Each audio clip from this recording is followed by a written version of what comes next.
Tamarine. Hey everybody, Tamarine here. In the interim, we did get one donation as I step in here from definitely not Barakiel. I wonder who that could be. It could be anybody. It's a donation for $15. With the comment, oh boy, Number Bunchers? The one made for the Apple II in 1986 and ported to DOS and Macintosh in 1990? Being run by Arborelia tomorrow morning? Sign me up. And of course, I have the distinct pleasure of introducing my friend mechalink, who will be doing a run of Legend of Mana, but probably in a way that you haven't seen before, in so much as that we're going to avoid a lot of the game. But go ahead, take on over, friend. Thank you. Yeah, no, that's it. The good phonemes there. Mechalink. And yes, we're going to be doing Legend of Mana. Last year, we were all pleasantly surprised by the HD remaster coming out. Did not think that we would be part of Square's series of remasters, but we got one. And it gave us the game in many more languages. It gave it on many modern platforms. And but this, however, this glitch that we're going to pseudo abuse to make this easier is not new. It's very old. But it's never been legal in speedruns. It almost was for a moment, which is a funny story, but we can get to that. Let's see if I can enter. I have a lot of trouble with this entry screen. Like that. I've remapped my buttons. So the Switch entry buttons are not the same as the in-game entry buttons. All right, did it. All right, so Legend of Mana, you can choose all sorts of areas to make your world map from. We're going to choose this one for reasons that will become apparent in 9 placements or so. And with that, we are ready to start when you give me a countdown. All right. Well, let's head off into this brave new world in 3, 2, 1, go. So first thing we do is we see the mana tree's progress. It's Salamander Day. We pick up our mailbox and we put it right down because I'm pretty sure it's correct. And if it's not, we'll adjust. And now we have a house. Great. I've always wanted a house. And we have an anime intro that we're going to skip because it's a speed run. All right. And then we have the initial story of the game.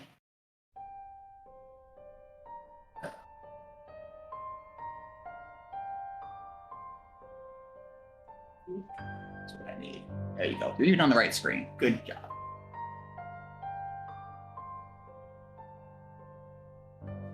So yeah, this is an alternate world from the Secret of Mana, Trials of Mana, Adventures of Mana series called Fadiel.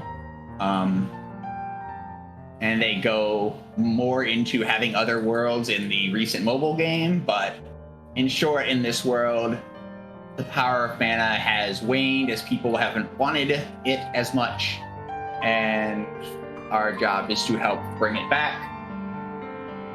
I'm not sure exactly how we're doing that, but it's definitely happening. Definitely happening. So say hello to Little Cactus briefly. This is not the only time we'll see him in this run, but not much. Will we be seeing them? All right. Switch. We're doing spin defend because I'm following the Jumi route and practicing for stuff. All right. So first thing we do is we learn about the world being shaped by your imagination. We get a set of color blocks and we walk outside. Color blocks are apparently a town. Strange, but okay. And okay, the artifact selector. We'll go over here.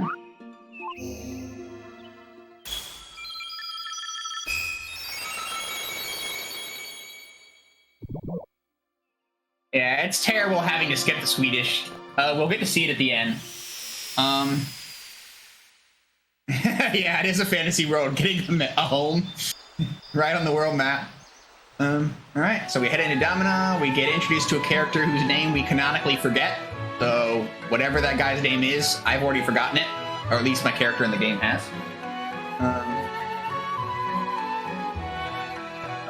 There's this bunny cat, a bunny cat you can trust, unlike Cube. We interfere with this guy whose name we don't remember. He's bullying this girl, Rachel.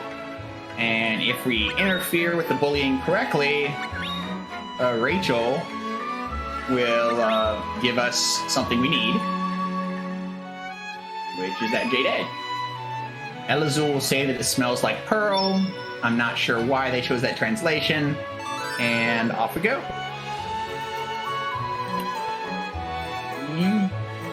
All right. Hey, bunny cat. I don't think it's dangerous. There's only 2 places on the world map. Yeah, we'll say goodbye to this guy whose name we've canonically forgotten. I do know the value of money. It's important. Nicolo's business unusual. First thing you have to do in this game as a speedrunner, aside from stop some bullying, is help a capitalist. So, not starting out great here. And then we refuse him. He says, damn it, because his major dialogue line is damn it. Sorry. And now we're going to talk to Tipo, a sentient magical construct teapot that has a British accent.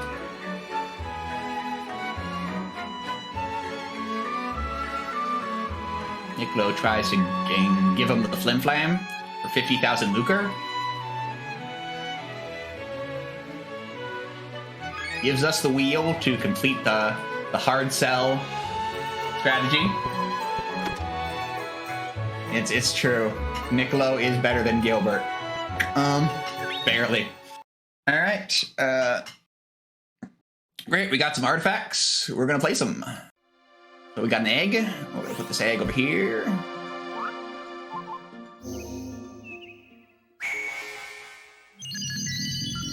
So you're being pretty brusque with where you're placing these. These are all planned out in advance, right? You know exactly where everything goes. Yes, I know exactly where everything goes.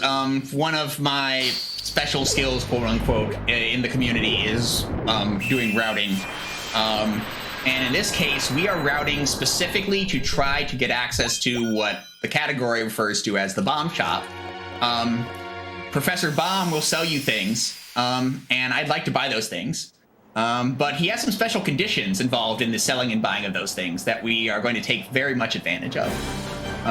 Now, though, we've got to help Nicolo get rid of these bandits. And we're going to do that with a lot of spins, hopefully. Spin, spin, spin, spin, spin, spin.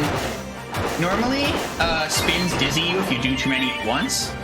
But if you have just the right distance, you cannot be dizzy. And in the speed run, we attempt to take advantage of that to make these kills easy. Enemies like to hop around, change what horizontal they're on. This is essentially a brawler, so if you played, brawlers before, you're familiar with the concept of enemies moving up and down being a giant pain in your butt. And so, with spins, we can generally keep enemy movement managed if we are at the right distance, right? If we get too close, it'll dizzy us and we'll lose time. But yeah, this is the standard strategy. There's Dana. Hi, say bye. We won't be seeing her again in this category. All right, we blammo here because that Chobin Hood has a lot of HP. And come on, Chobin Hood, get in range. All right, here we go. We spin the Chobin Hood down. Nicolo helps. Thanks, Nicolo. This one, we plunge in, and then spin our brains out, and that'll take care of this fight. And again, these are all kind of scripted. These are all planned in terms of these fight placements to some degree. And this is all pretty standard. This is what you do in Jumi percent normally as well. All right, another blammo because these stone guys are annoying and have plenty of HP too. activating Blamo takes time, but wow, because we've gotten so few level ups, the plan actually survived. Because we've gotten nothing but item drops. We really have gotten almost nothing but item drops. Alright. These are some bandits. They want some cash. I'll give them cash. Not enough for them. And this is the upgraded visually of Mantis Ant. So the first true boss in Secret of Mana has gotten a bit of a sprite up and also seems to be running away. Can't blame it. I don't love my positioning here because we are wall locked, and I would like to not be wall locked. Come on, Mantis Ant. That was very rude.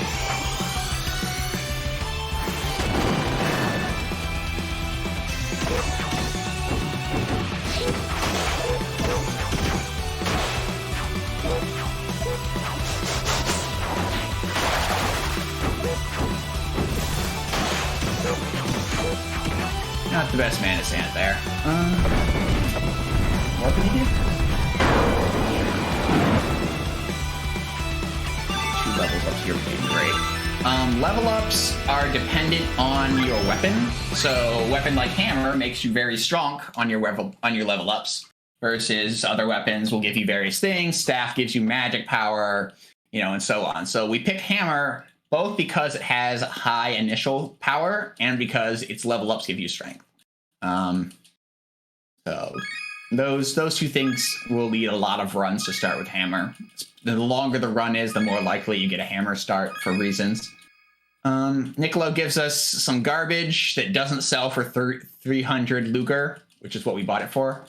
So I mean, technically, given that stuff sells at half, that's reasonable. And then he also gives us 2 artifacts, and the artifacts are what we cared about. That's why we did this in the first place. All right, so let's see. We've got the medallion, which I don't care about, and the flame, which I very much do. And this is the next question, basically every percent that runs this game. All right, and my placement is correct because I can't go up any further. So that's good. I placed my home in the correct place. All right. So welcome to Gato Grottos, the last temple of the old religion in the world, if you read the lore, and the Flame of Hope. This is a nun from the temple. Sproutling seems to be sick. And we will be following this Sproutling around for a bit. Someone help me! I wonder too. Let's find out. So here's the first place you'll really be able to see me wiggle walk a lot. In PSX, wiggle walking was a much more significant time save than it is in this, in the remasters, but it's still a time save in the remasters. In essence, your distance moved is a function of what cycle in your sprite animation you're on. So if you keep yourself in the first piece of your sprite animation, you go the fastest. So by changing directions, 45 degrees up, 45 degrees down on the stick, you are in the fastest movement mode of your walk cycle, right? In battle, you'll do a similar thing, but on the world map, it's much more, it really is like wiggling, right? You just wiggle the stick. Or if you're feeling kind of like the new Tetris strat, you wiggle the controller. All right. There's a lot of exposition here, and I am filling space. So if you've got any donations, Demarine, feel free to pick it up. Of course, yeah. We do have one donation that's come in. This one is from Sunny. It's for $20, and the comment is Troggle. Troggle from Number Munchers. Number Munchers. Munch. This Sproutling is panicking, and the nun tells him to meditate. Sproutlings don't have a soul, but the nun doesn't seem to know that. Soundtrack by Yoko Shimomura. Shimomura-sama does good work. The remaster was supervised by her, and a number of songs got a bit of a glow up in the process. The Sproutling has now come back to this nun, and the Popo bug that's on them. The nun removes a leaf to try and get the Popo bug, and Rubens refuses to take it. And the Sproutling's mad about that and runs away.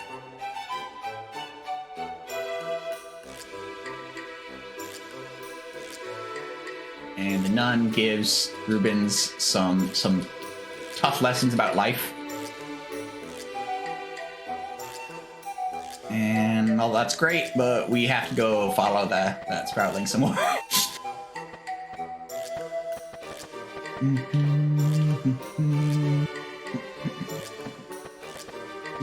Uh-oh. It's prone nun. Oh, who's this nerd?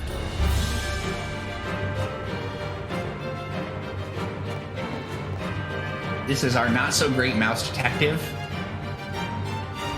He gets very mad. Thank you, Fonus. Blasted Sandra. First time we've heard that name. Alright, so now we run back to the previous plaza where I guess the nun and this guy are still arguing. The nun seems to know more about the situation than they should.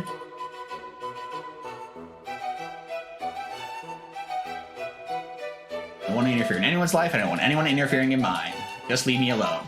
Never.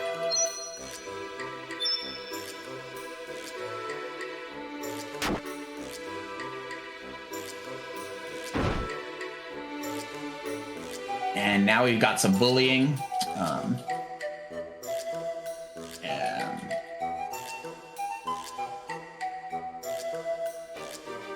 Rubens doesn't comply, and the nun takes a jewel from Rubens.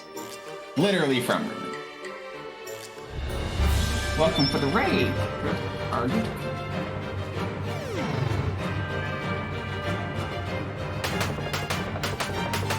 We are almost done with all of the exposition.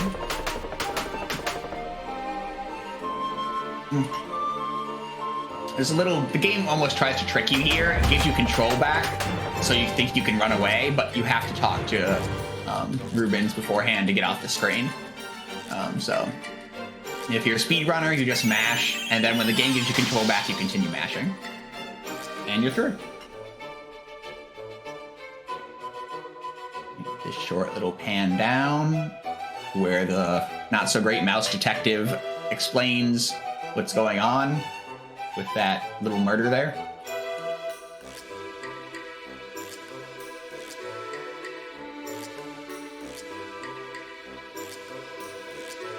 Thing, because the text is shorter. Alright, now we actually get to do something again.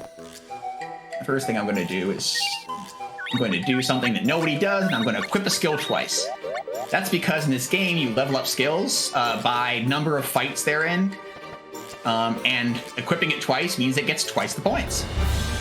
We're gonna rush what you learn off of counterattack. We're gonna ignore the clues. Normally you're supposed to follow the leads, but we're not gonna. Because there's a faster way through these caves.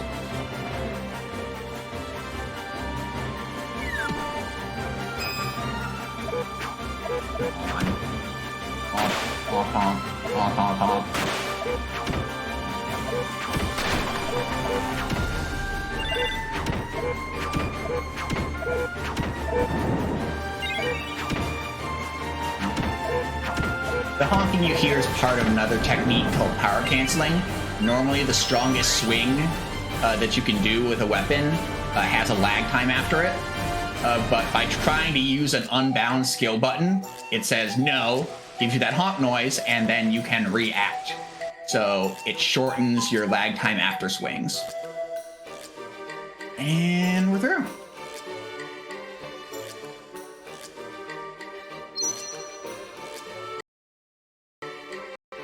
Thank you, Fonus. Yes, routes are definitely different, and this is you won't see this route basically anywhere else because there's no reason to rush the things I am unless you're going to do the thing that I'm going to do, which isn't legal in any normal category. This is a bit of a meme category. when they first announced Power Up with Pride, they said, "Oh yeah, meme categories, whatever you want." And my immediate reply was, "Meme categories, eh? A then, eh?" All right, artifacts.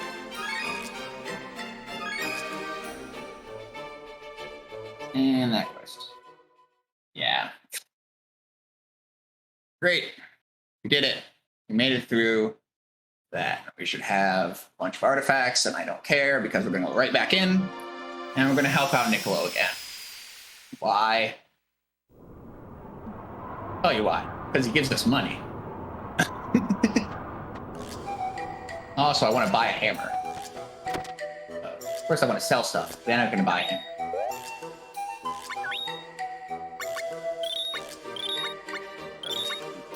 I find myself asking why I'm not speedrunning this if you spend a lot of time buying and selling hammers.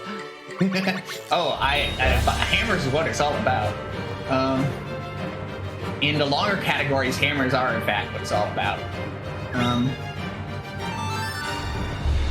Because all of the advantage of a hammer are magnified when you play the game for longer, and your weapons are more powerful. The waterfall. I don't want to go back in. I want to go to the waterfall. All right, and Niccolo's going to go gathering. And he's just going to grab all the green balls with light speed. So fast, there's more than one of them on the screen at a time. Take this time to equip that hammer I just got. If you still want those skills. At some point, Fairy's going to show up. Right about now. Yes. And talk to a fairy. Niccolo can't see the fairy, and then Niccolo gives me the things I need. Artifact, money, a green ball bun. What you buying? Hammers. Selling hammers. Love hammers. Hammers are great. All right. So we have a lot of stuff on our plate here, and we are going to, in fact, place some of it. We're going to place the junkyard because it's the next place we're going to go. So while I'm placing all this stuff, I will explain why I place stuff the way I do. The earlier you place something, and the closer to home you place something, the weaker it is. Right. Additionally, if you have more than 3 artifacts, if you have 3 or more artifacts on your plate, you won't get the full amount of stuff from a quest. So I'm placing down to 2 here. So when I finish Junkyard, I will get the 2 things from it rather than just 1. I'm placing the things I'm going to be in early to decrease their difficulty. Yes. It's a good news because the weapon that I made here has many fine characteristics, and one of them is that it took me 3 hours to make it.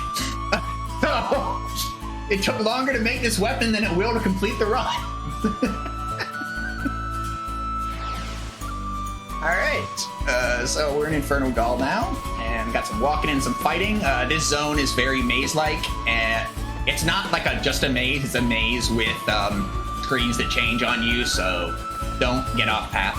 But yeah, some walking until we get to a fairly easy fight. If we've got anything we want to say. Demarine?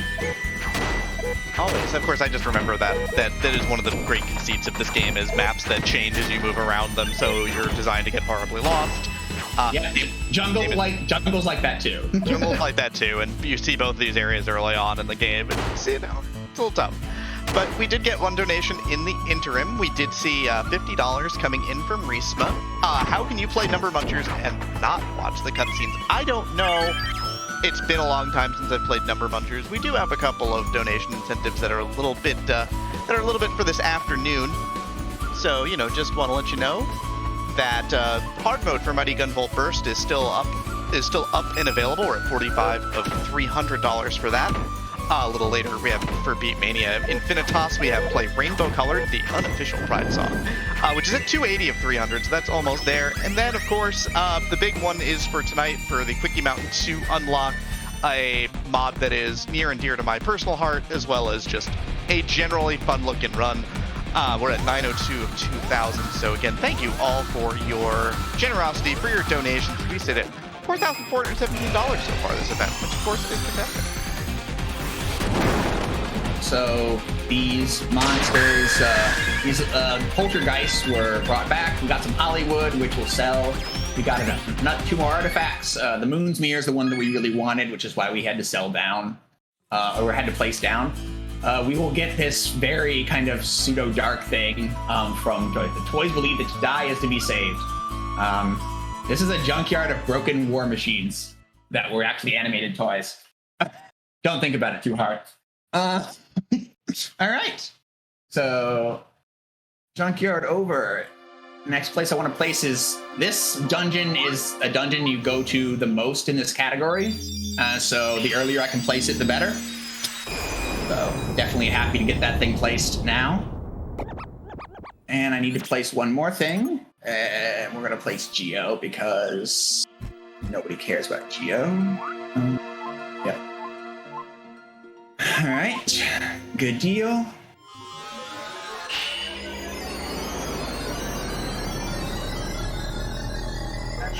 And then we're going to take a short dip into a cutscene. And that cutscene's actually going to let us skip a portion of the next quest for reasons. So enjoy this beautiful little art pan here. There's a lot going on artistically in this scene, so just drink it all in. From the moon, the trees, to the ravens, to this girl we haven't met before.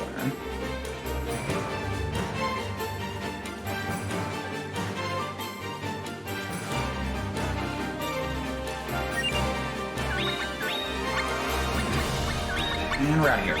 All right. The thing I was rushing through counterattack with was to get Counter-Strike, which I did. And so, having gotten Counter-Strike, we're headed into the Mecha Caverns to do the quest that Elazul wanted us to do, although we still don't actually know his name. Right. The reason that we did that is because these boinks spawn when we see Pearl at the tower, and that lets us skip a number of fights. So, yay, skipping.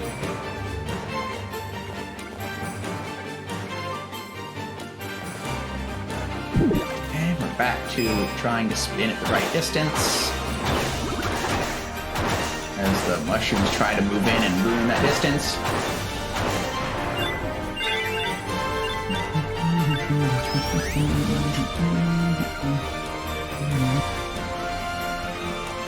Alright, Dwinky. And this is why we want to Counter-Strike. Okay. Okay. Bonk!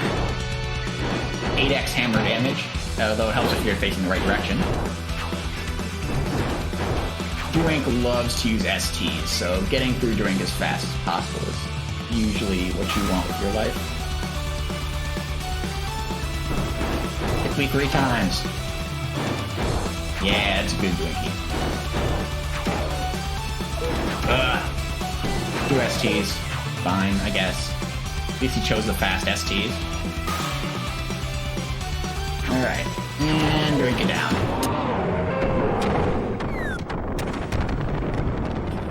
Experience. We're gonna try and be... we're not where we're supposed to be. It's unfortunate. These walks after cutscenes are faster than they were in the PSX, but ideally you don't have them. Who's Elazul? We've never heard that name before in our lives.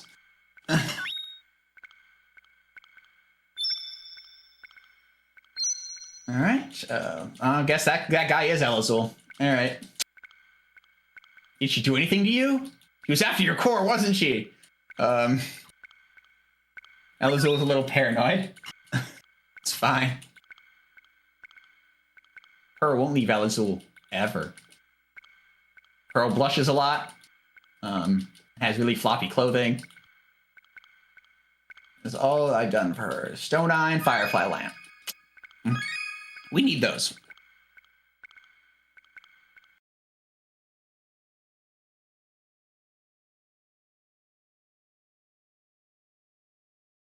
The hardest boss in the game is at Stone Eye, so we're going to place them as close to home as possible and as early as possible. And here they are. Normally, people don't say that the hardest boss in the game is at Stone Eye. With this category, again, a little different. Yeah, Pearl's a shy little cutie.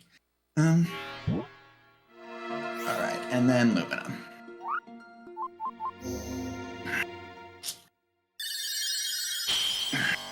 Lumina, where we meet the worst non-villain character in the game.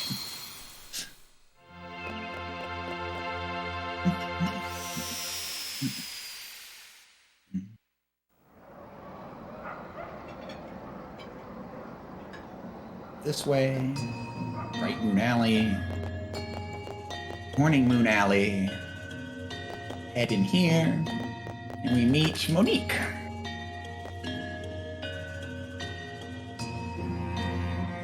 Poet of Love, Gilbert.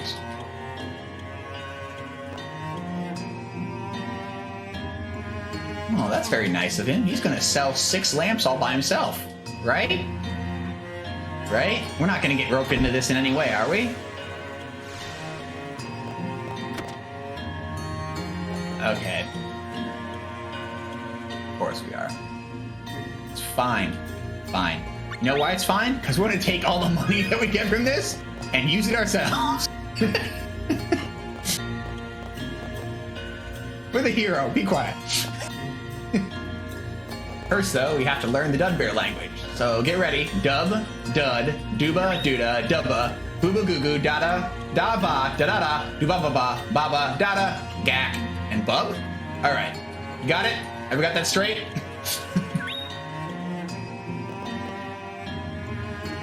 Can you go over that again? I could, yes. So if you read the Dudbear's language, it does, in fact, tell you what to do here. But as speedrunners, we obviously have memorized the prompts. All right. We're going to go into the most anime-named shop in the game, El Hazardous, and buy ourselves a steel hammer for a boss fight later. Shoutouts to El Hazard. Alright, this Dudbear doesn't like things. So you have to say no to them twice, and they're like, music? Like, yes, and I like music, and then now we're friends, so we'll buy a lamp. Alright, so normally you go back to Gilbert and give him the money. We're not gonna do that. We're gonna spend some of this money on things. Alright, great. I bought 2 moon crystals I won't be using. Gilbert's gonna take back 200 lucre, and he's not gonna care that we spent 3,000 lucre, and that's fine by me. I'm gonna go back, and we're gonna sell the thing we just bought. We're gonna sell our entire inventory.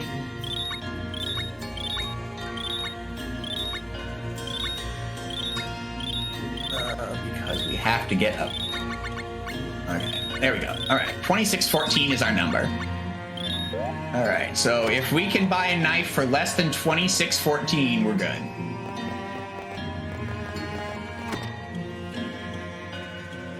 El Hazardous is such a good name. Yeah, they kept that from the PSX translation. They kept all the shop names from the PSX translation. I don't know what the references were in Japanese. Although I do know that this town was named Roar in Japanese, not Lumina. All right, we've got a little cutscene here where these two talk about dreams, and they find out they're incompatible. So if you've got something you would like to talk about, Demarine, it's not a bad time. I mean, we do have 1 donation, and, you know, we'll of course plug the Trevor Project this fine afternoon. It's still morning. Close enough. We get $25 from somebody who seems like they're part of your community, Arthur Doler, requesting that we go with the 2022 Grand Tropicalo for 8 hours challenge. Start. No. That also $25 is not enough for that, Arthur. Probably 2,500 is not enough for that, to be very honest. No, 2,500 I do it. You'd have to do it off the marathon. I'm sorry, we don't have really time for that. That's fair. We're only a little ahead. But yeah, that also went towards Number Munchers, which is at $215 of $250. Of course, all your donations go to supporting the Trevor Project. Trevor Project is the preeminent suicide prevention and crisis intervention organization for LGBTQ youths. The organization works to save young lives by providing support through free and confidential suicide prevention and crisis intervention programs and platforms where young people spend their time. Their 24/7 phone lifeline, chat, text, and soon-to-come integrations with social media platforms are all fantastic and are helping our community make it through tough times, which is always super important. So they're awesome. Thank you all so much. They are awesome. I made an independent donation earlier this week because of an auction that they were doing for Owl House and Amphibia back a few bits ago. All right, so we got some more artifacts, and we're going to need to place those. Sand Rose. Oh, yeah, we can't place those yet because we need to place the Touch of Coral. Arthur's right. He's referring to he was my college roommate. He's referring to a time when I decided that going through the game, the game where everything's level 99 with a 50 power weapon would be fun. It was certainly a choice I was allowed to make. I was an adult and nobody stopped me. Alright. Just place a couple more things to keep our plate clean, and now we're going to do the thing that this whole category is based around. We've got some money, we've placed the lake. We're gonna go to Professor Baum. And in all stories you do this, but in Do Me Percent you usually do not. So hello, Professor Baum. How you doing? Have any problems? I have a question. What's up? What did Professor Baum get his degree in anyway? I believe it's golems. I believe he's an expert in making golems. I'll find him. Unfortunately, this golem has gone on a rampage and is lost. That's fine. We know where it is. So we're just gonna go there and take care of this golem problem.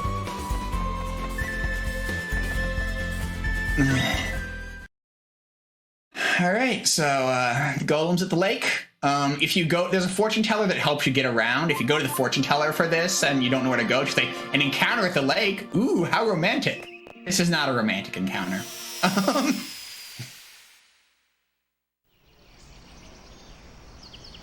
All right, the penguin pirates are about to be ignored because this is our target. Hello, Pavlov the Golem. I'm gonna ignore all these toys that Pavlov brought, and we are going to see if we can do this without dying. Not gonna corner Pavlov. No, not laser. We want you to do something that's counterable. Not laser. We want you to do something that's counterable. Yeah, like that. Do that again. Yes. Continue doing that. No.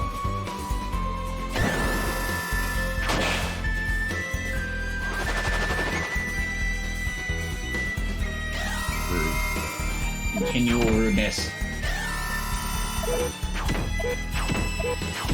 Yes. Good. Ow. This is bad. Come on, Pavlov. Do this, Pavlov.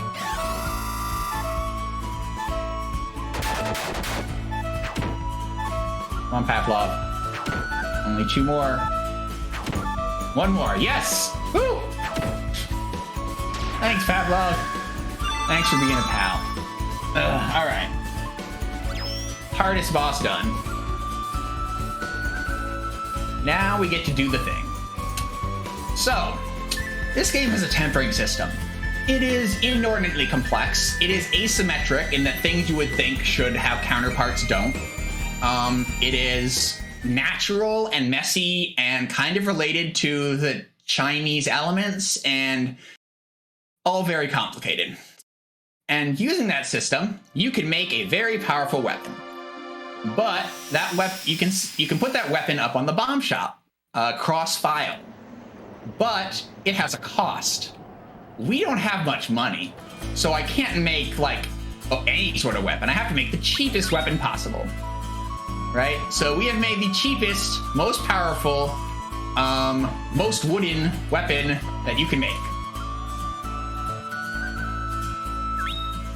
And this weapon uses what is referred to in the community as the Diorwood 106 Essences technique, which makes the highest power weapons that we can.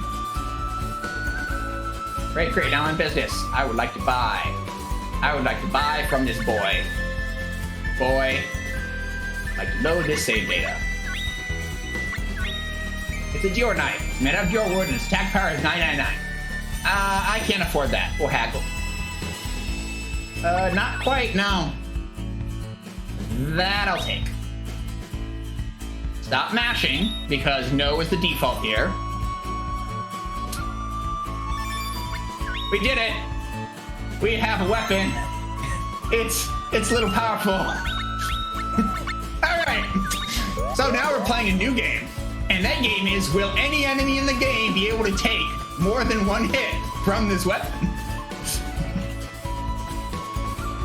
Can't believe you're about to assassinate everybody with a wood knife.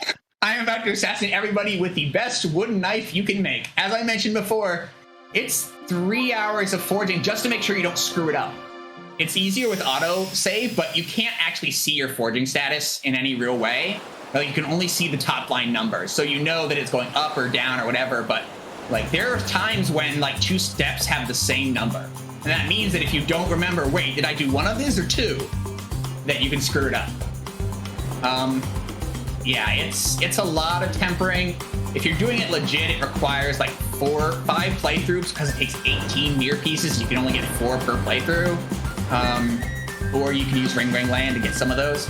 Dang it, crabs! Get out of the way. Alright.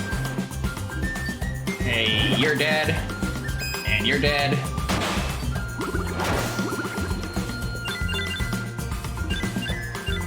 Great.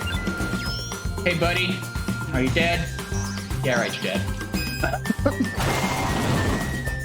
That game, by the way, is serious. Like, there might be an enemy in the game that doesn't die immediately to this weapon.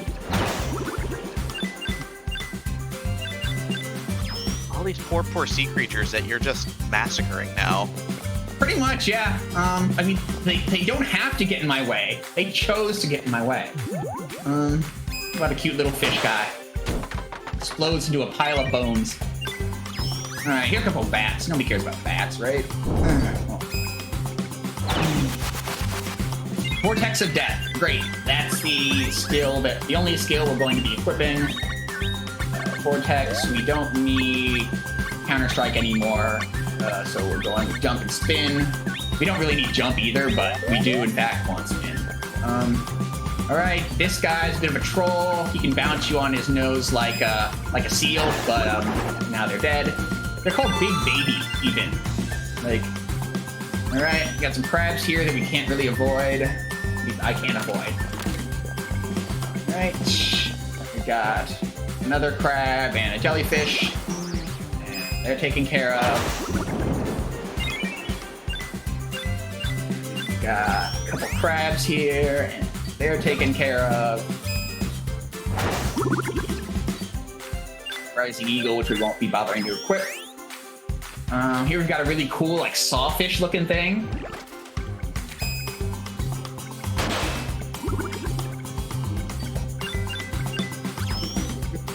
Alright, got crabs here that I should be able to avoid.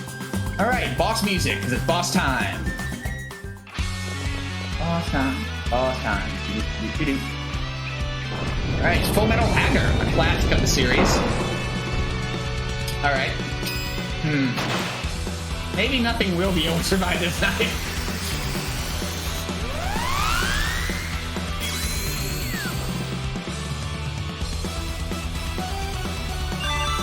Wait, that boss, is that also a boss from Secret of Mana and from Second Densetsu 3? I don't believe he's in Secret of Mana, but he is in Second Densetsu 3. And he's become a serious staple as well. But yeah, I think it's Second Densetsu 3's fault. And so now we've got the Penguin Pirates, this little seaside drama where Valerie acts like she has an egg, and David pursues her, and then Valerie's like, no, I didn't really have an egg. I'm just being silly. Go back to your pirate ship, David.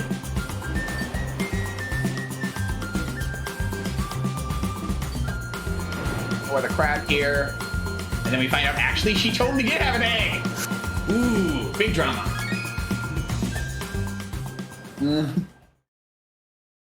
Big drama here on the ocean. All right. The only reason we did that is to get this anchor, because we're doing the Jumi route, and you actually do have to do this quest in Jumi, because it involves another stone. You'll find that a lot of our quests revolve around gemstones for some reason. Can't imagine why. All right, Pulpota is a good place to be. All right, no real fighting here. More talking, more running around. Not a bad place to slip in some things after we talk about why we're here. Why we're here is because this place is haunted. See that ghost in the background? Whoa. Mr. Modis can't really take that. I can help though. And now we're gonna be doing a ghost story thing. And if you've got something to talk about, it's not a bad time. Things are pretty quiet this fine morning. Of course, glad to see everybody here. Just a reminder that Power with Pride, we have partnered with the Yeti to bring you t-shirts. Some really good t-shirts based on various runs throughout the event. These awesome designs will only be around for as long as the marathon is, so you've got about a day and a half more for them. So go ahead and pick them up. $5 from each shirt sale goes directly to the Trevor Project as well. So go ahead on over to theyeti.com to go and give them a look. Yeah, Yeti does good work. I really like the Metroid one for this one. It's got a very kind of retro feel, good styling, and I want to say ace flag color scheme. Non-binary flag color scheme. Thank you. I'm sometimes bad with the ace versus non-binary color scheme visualization. I should know that. I'm technically one of those. I should know that. They are very close. It's fine. All right. So we're gonna ask about basket fish. Then we're gonna ask about basket fish. Then we're gonna ask about basket fish. And he's gonna think we're very thorough, because the game didn't actually require that you ask about 3 different things, just required that you ask 3 times. You know it's the soldier by process of elimination. The mermaid and the dancer both have visible eyes in their text displays. You can't actually see the soldier's eyes, so it's got to be the soldier. Gilbert's here. We're going to ignore him, as he deserves.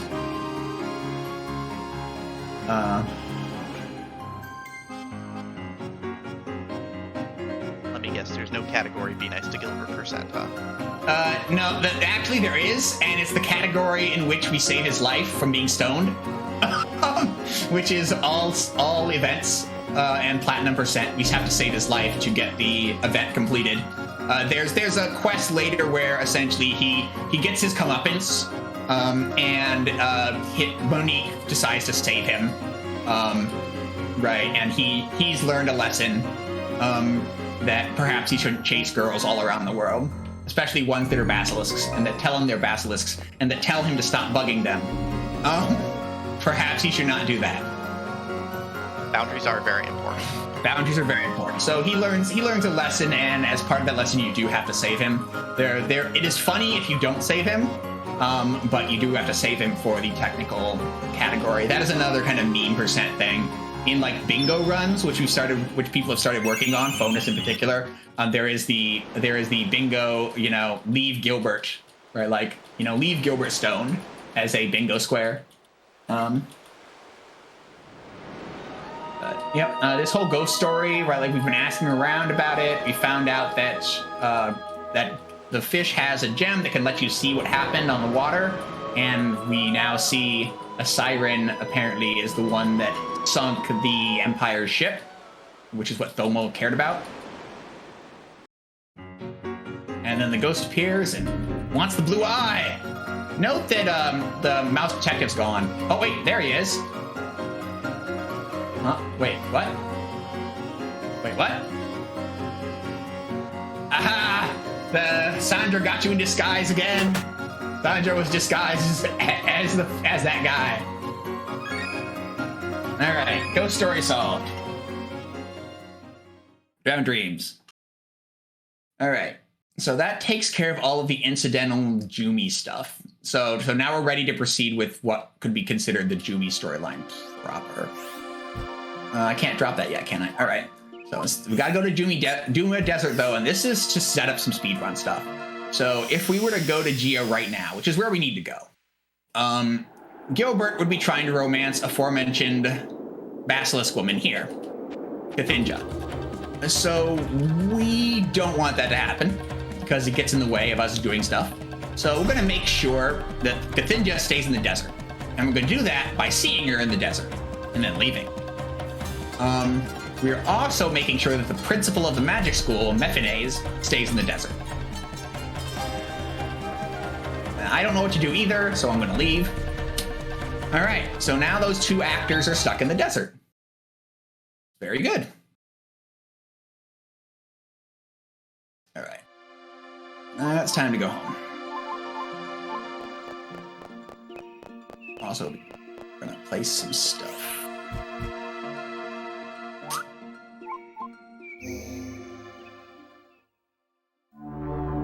Again, we're getting down.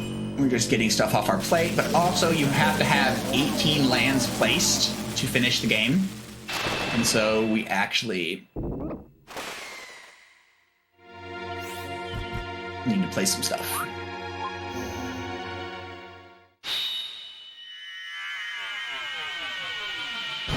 Alright. And while placing stuff, I review my notes and remember that actually we have to take care of one more thing before we get to go to Geo. And that is the Tower of Liera's. Remember Pearl, who was here, but then was in the cave? She's still here. Don't worry about it. So, we're going to do the first of Liera's quests, which is Pearl and Looking Glass Tower. She's going to bump into us, as Pearl often does.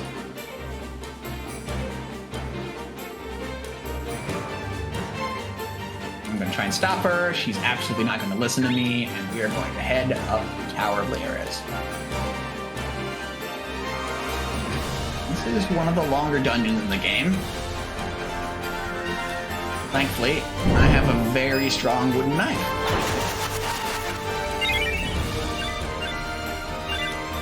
So the rule of Liera's is always go across when you can, and always take the fast travel option. And if you remember that, you'll be able to get to the top or the bottom of the tower. First time Brave Blade, hype. In other categories, you actually try and get that drop, although in a different place. But yeah, other than that, I'm just going to be one-shotting my way up the tower for a while. If you have anything you want to talk about, decent time. If not, I can certainly tell people more about this run.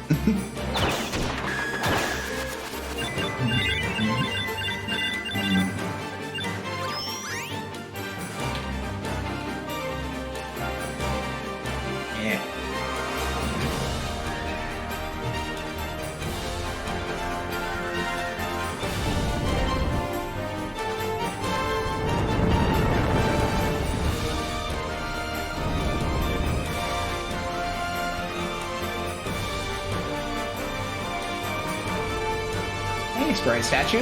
Those are where you could save in the original game. Now we use modern technology to save everywhere, but back in the day, those were where you saved. All right, use Basilisk and a Poltergeist in a chess piece. So the knife. I mentioned that we wanted it to be cheap, right? So the way every weapon has a cost multiplier. Every type of material has a cost, and every card in your Mystic Powers slots has a cost. And so knives are the second cheapest weapon type. And deerwood is just the material you have to use to get the power you need. And then it so happens that the temper to make knives good involves putting a very cheap card in the slots compared to the other two there are 3 kind of ways that you temper a weapon at the end, and this is the cheapest of them. So we put that all together, and you get a weapon that you can buy with a little haggling without going too far out of your way. Any other type of weapon would cost more, basically. And as you notice, like, I had to haggle a bit to get it down, right? Like, you can haggle at half cost, but that takes time, right? So ideally, you try to minimize the amount of haggling you can do as well. And so that's kind of where I landed on this, was to make a dual wood knife. And making it less powerful would actually not help us on the cost at all. Like, if I'm like, oh, like, let's make a less powerful one, it's still gonna cost us, right? As long as it's a knife, as long as it's dual wood, and as long as it's made of this, right? So, like, I can use a cheaper material, make it weaker, right? Like, but that's the only way that it becomes cheaper. We're gonna ignore Elizabeth as per usual. He's gonna zoom off, and we're gonna go in this way. And Pearl is talking to somebody with roughly the same hair color in the Room of Fate.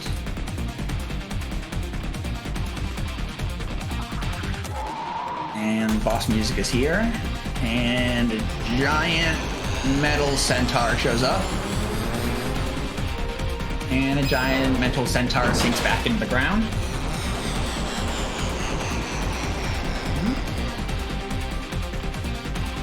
This weapon is stronger than we get in any other category as well, because, as I mentioned, it takes multiple hours to make.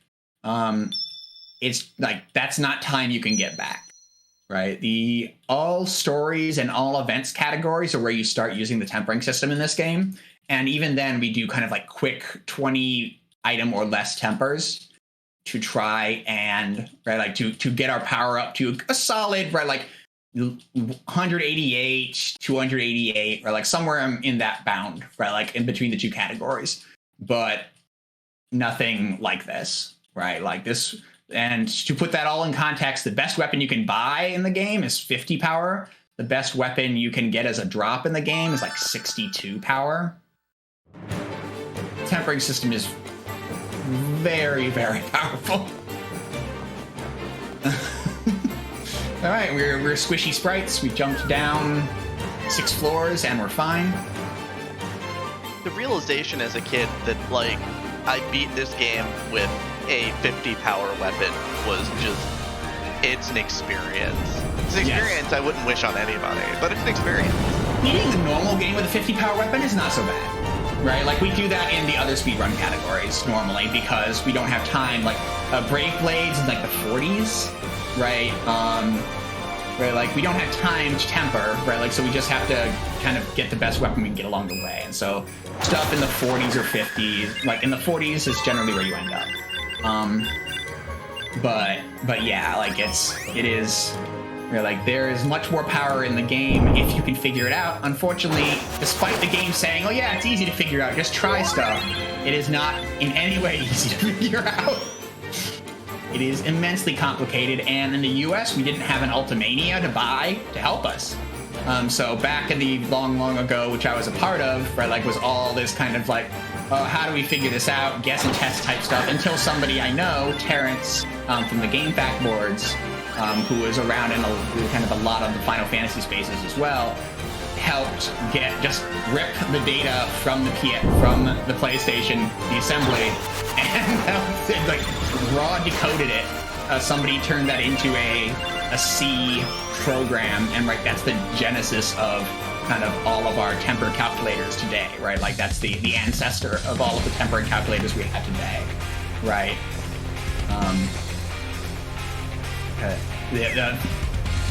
But yeah. All right, Sandra's here. She's here in the open, and she's going to summon a beast that we're going to see a lot of, the Jewel Beast. Hey, Jewel Beast. How many Jewel Beasts are there in the game, do you think? Ooh, Jewel Beast have 2 spins. Good, Jewel Beast. Very toughy.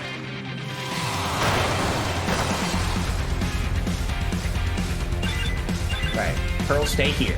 This is where we want to be. All right, good job.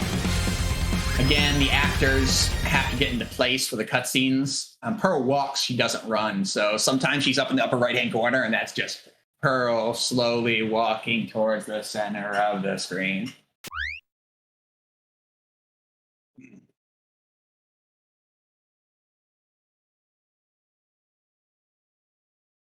Yeah, tempering, very complicated. There's still a piece of the code we don't actually know what it does. We haven't. We don't know. We legitimately just don't know what that piece of code did. Like, it's in all the C translated things. Like, it's there in comments. We just don't actually know why it does what it did. Actually, we don't want to place Frozen Heart yet. Okay. So now we can go to Geo. First, though, we have to go home to advance the quest triggers.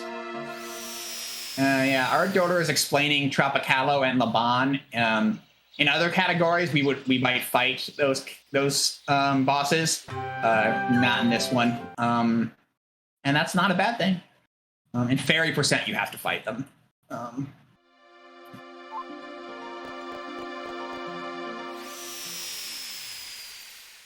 All right, so we did all that. Pearl's having some identity problems. Elazul's hanging out in the bar, looking for a friend. He continues to require that you pick the second option because he's doing his soon impression. We hear a ping, and then Pearl bumps into us again, because that's how Pearl do. Yeah. You want me to stay here? Yeah. That's not fair. It's dangerous here too, buddy. You can stay at my house. So we easily get Pearl to come over to our house. It's great. But we won't be stopping by to see her, which is a shame. Alright, so we've got Elazul. Alright.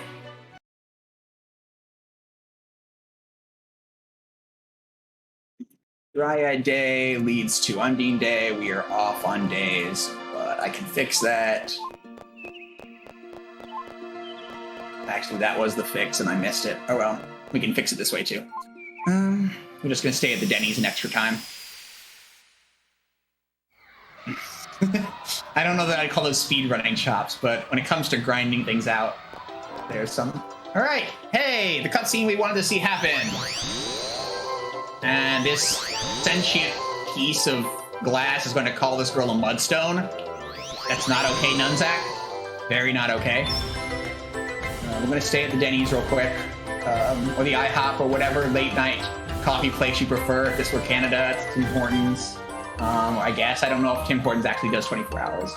But this place is styled in sort of a South American or Central American style, which you'll see in a little bit in some other places. I don't know what the all-night place of choice is down there either. But that's definitely where we're staying. All right, so here's our girl. She wants to be a magic warrior. She's going to fight hard. And she's a Jumi. So yeah, Jumi. They have jewels in their chests. On a No More Undine Day. Okay, we can do that. And the blue eye is, if you go into the lore, is another gem separated from a Jumi. Rubens was a Jumi until he had a gem ripped out of his chest. Sandra seems to have a thing about hassling Jumi and ripping the gems out of their chest.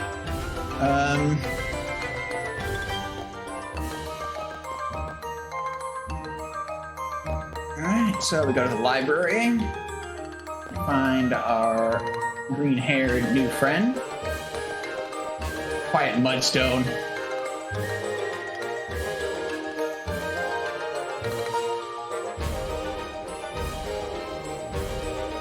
Lore, and Nunzak continues to be a jerk, and we make him disappear. Why don't you stick up for yourself?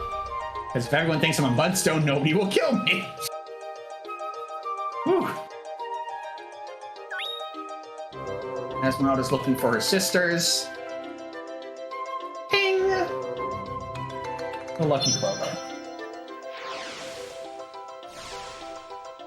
Alright. So here we go. We need to talk to Esmeralda on a different day. Now, normally you can come into, you can do this quest over, a long period of time. Right. You'll come into Geo one day and she'll be in class and she'll tell you to come back another day and so on and so forth, like a normal player. That's not what we're doing here. So we're just going to kind of push through this entire sequence by sleeping at the IHOP. Alright. So why aren't there any other students? Well, the event that I talked about that we're skipping with Cathinja and Gilbert involves the students not wanting to go to class. And so all the students are on strike, basically, or just skipping, however you want to think of it. But that means that there's no students here, there's no Cathinja in the way, and there's no principal in the way. And the principal being the way is going to be important in a couple of days. It's Aura Day. That's not Undine or Gnome Day, so let's spend another night. We drink a lot of coffee in this, or tea, or whatever Elazul and Seraphina want to drink, I guess. Seraphina is the canon name for the PUWP. All right, Gnome Day. That's where I want to be.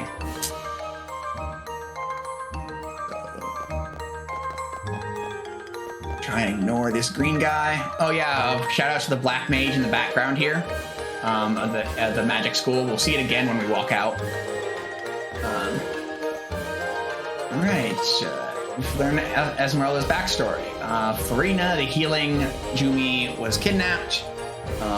Esmeralda's sisters had left until a night appears. We find out that knights and guardians aren't lovers. Don't bite off more than you can chew, Jumi boy. The exotic hair pipes like that, she can't fail. I do love the exotic hair pipes. I'm not sure how you do those hair pipes sticking out of the end of your hair thing. Like, I get the one sticking up, but the one sticking out of her braids, I guess you braid them in? Never done. All right, so the principal would usually be here and blocking you until you come back to Dryad Day. So by keeping him in the desert, that helps too. So we kind of get a double shot of speedrun tech by keeping Cathinja and the principal in the desert here. So there's the black mage right there. All right, so now we're gonna run around and look for Esmeralda's sisters as stones. Gonna run inside the store. Deathbringer's army took them. There was a war 100 years ago that the Jubi were involved in. Deathbringer. You're a knight, why don't you act like one? The translation is better there. She uses a word to describe his cowardice that I do not like, and she doesn't use that word here. So good on the translation. All right, you walk around the counter because if you ask them from the front, they won't do this. No, of course I ain't. All right, and then you walk back to the front. There's a very slow cutscene here if you walk out normally, where the Tipo hops all the way to the plant in the middle. It's a very slow cutscene, so we just sleep. You can see kind of a little more than Mesoamerican styling here at the Bronze Auditorium. You can also see characters from some of the other mana games. Trial specifically, you can see Duran in the background easily. There's an easy to recognize Angela around as well.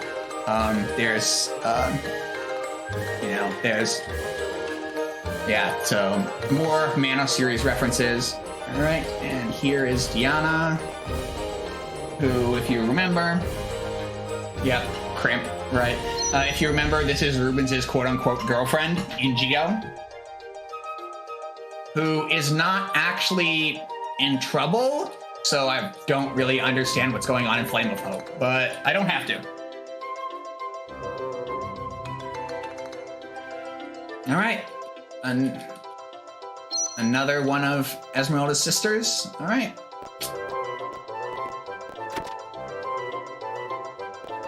All right. You can see kind of the eagle styling of the courtyard there really helps clue it in. The way that the IHOP is set up is also very common in kind of South American or Central American countries for breakfast, along with other things. So there's just also some minor styling things.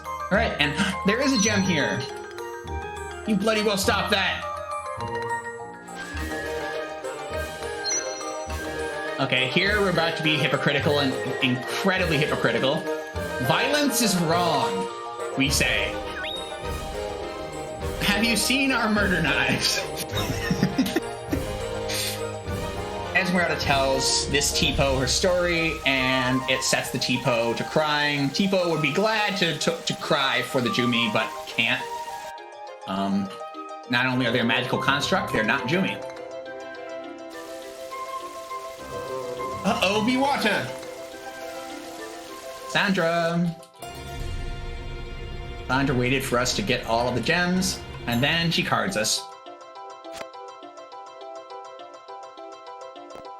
We'll tell her not to leave my side, but she goes back to the academy. That's what you do when somebody claims that they're about to murder you. And she's immediately gone. Esmeralda, why? You can get Elazul here, and it kind of adds more to the lore, but speedrunners, etc. We go back to Diana, where Esmeralda doesn't look particularly kidnapped. And she warps off somewhere. Can I save Esmeralda? No matter what. I don't know what Esmeralda was thinking. Battle Arena. And here's another Jewel Beast. Come towards me, Jewel Beast. No, not away.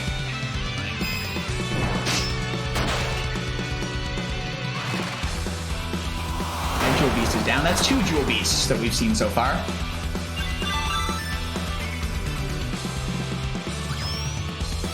Not for myself and not for my sisters. She cannot cry.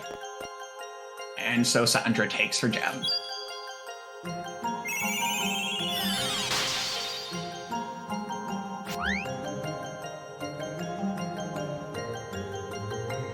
Diana's like, but I called the hunter here to get me. And got Esmeralda instead. So.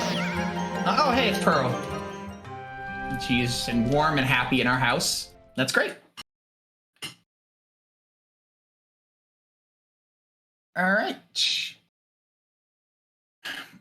Go right back in.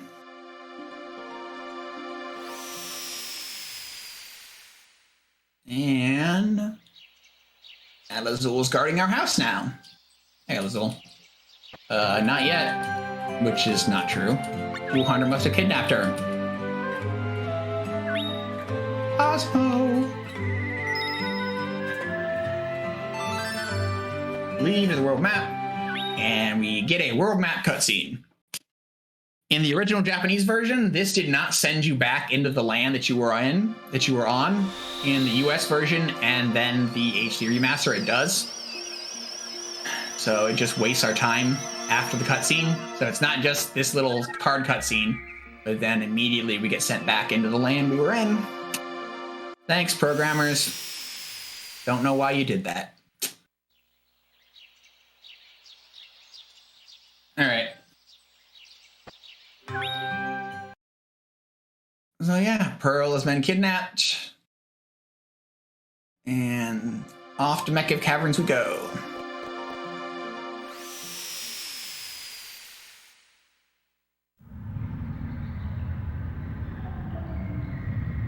Avoid that secret duck. Talk to this boink. Sends us deeper in the cave. And we got a goblin and some more crabs. Crabs. I could not care less about those.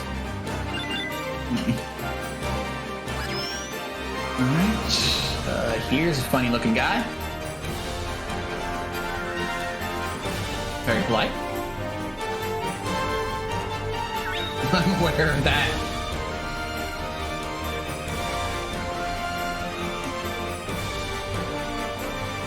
Floor's never clouded so much before. The Lapis Lazuli. You're blue and gold. What does clouding even mean?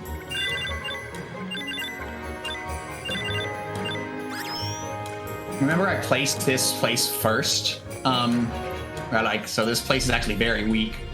Not that it matters, but we want it to be weak for Do Ink, but it happens to be weak here as well. Alright, more exposition. Sandra's trying to talk Pearl into doing stuff. Do I look like the sort of woman who would listen to you? That's a good line. Stop now. Do I look like the kind of woman who would listen to you?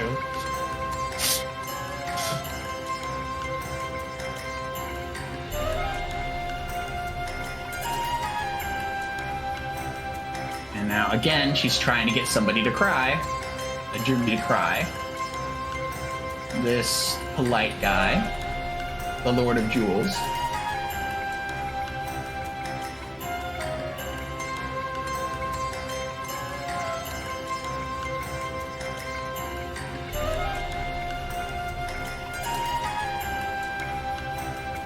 Just give you the power to fight. Oh. Meet Black Pearl. We saw her in the tower. Black Pearl is the best NPC in the game. The most powerful by every metric. Unfortunately, we don't actually need her power, as the third Jewel Beast is down. But she is unquestionably the most powerful NPC. Alright. She also has the coolest hammer. It really does. It's like this aquatic theme thing. Like, it's really...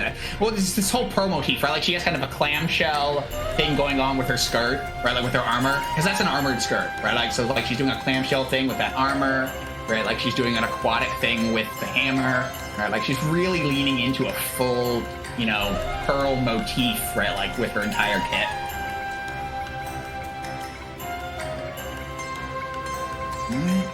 Get control back. We talk to the Lord of Jewels, and he teleports. Elazul's in my bed!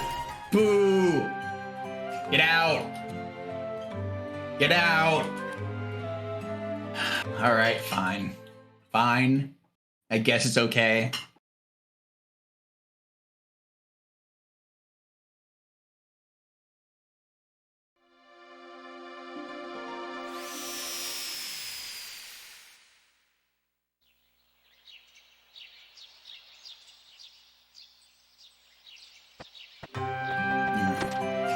We're gonna, again, like normally you would go up here, you talk to Little Cactus a bunch, eventually Elazul will leave.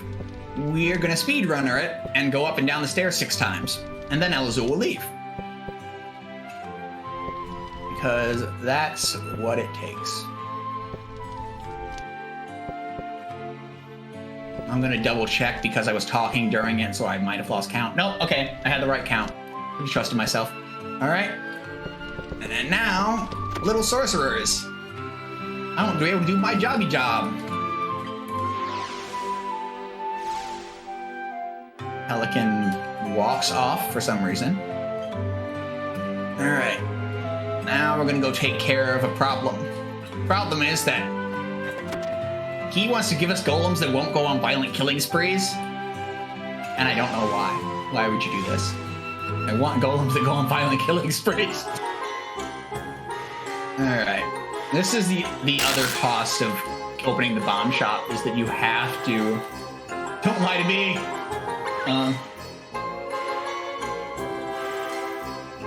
We're not going to read it. Oh, I'm ready. Don't worry. All of these test answers are in a specific pattern, which I have memorized. Watch the third answer. The third answers are funny. They're the funny answers. Preschool education. Jeans. Pacific Standard Time. Mood.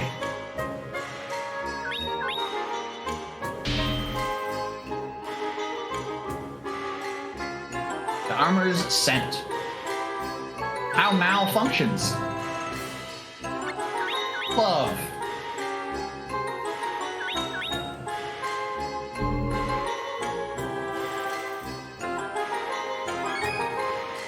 Alright.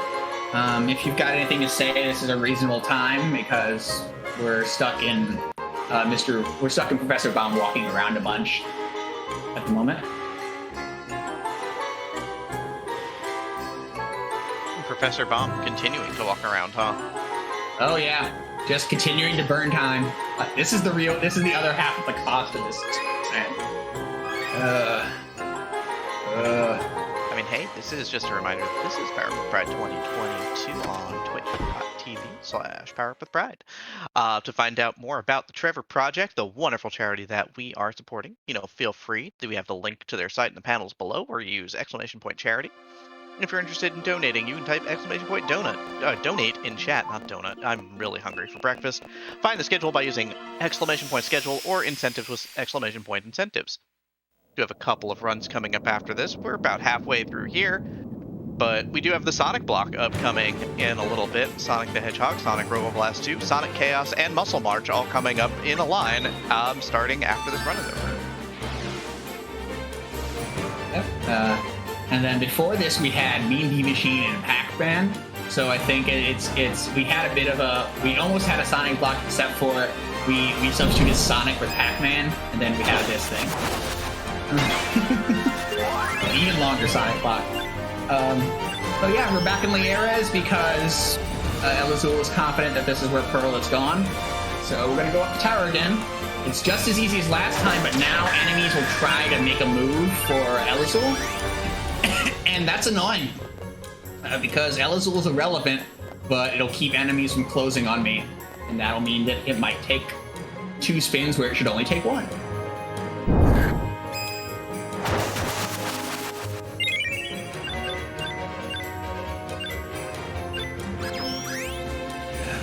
The tower we go.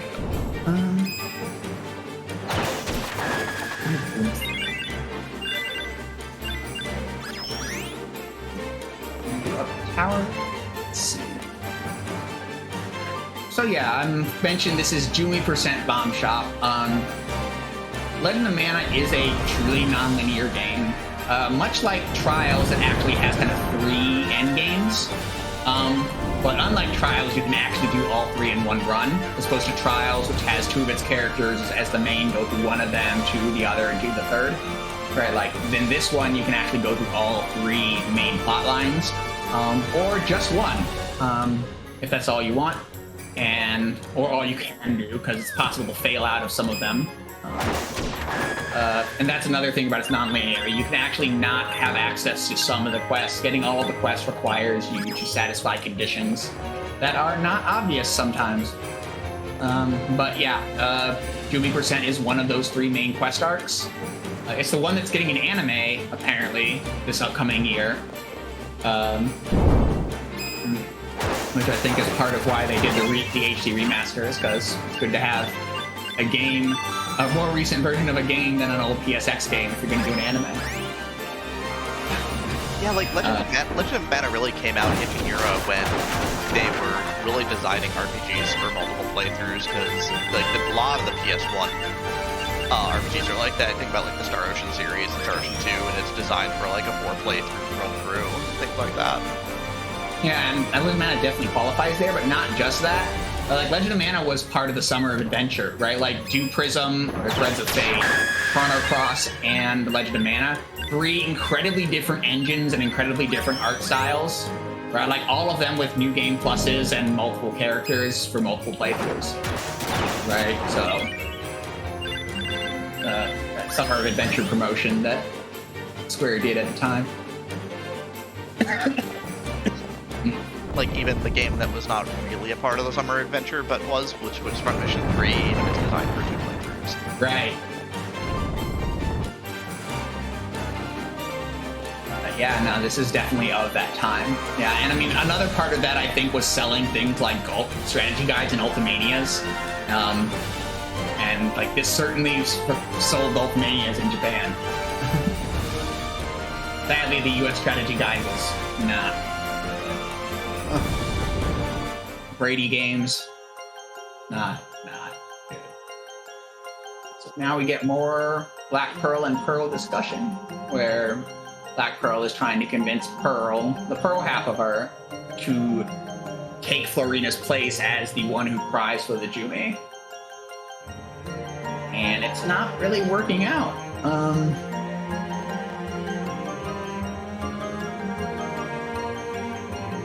Pearl wants me to help. So we face off against Black Pearl here with El Azul. Ultimania is a series of kind of legendary-ish guides that are just incredibly detailed. There was an Ultimania for FF6, Ultimania for Legend of Mana. I don't know the full history of the entire thing, but of Ultimanias in general, but it is a strategy guide series that is known for its comprehensiveness.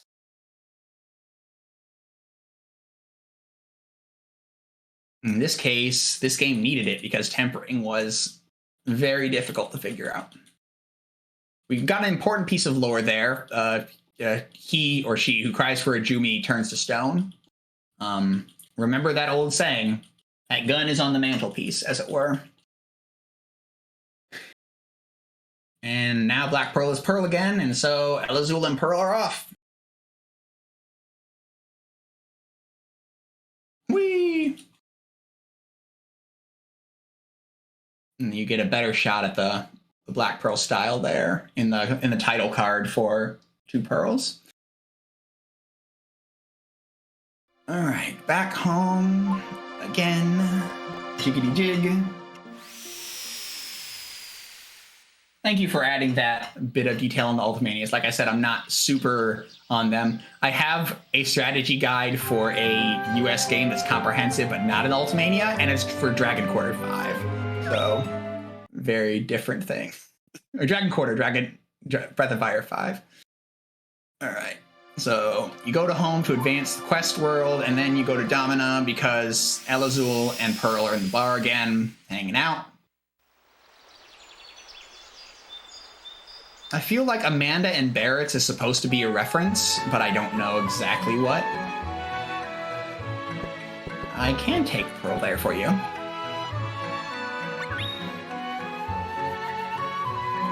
Alexandri.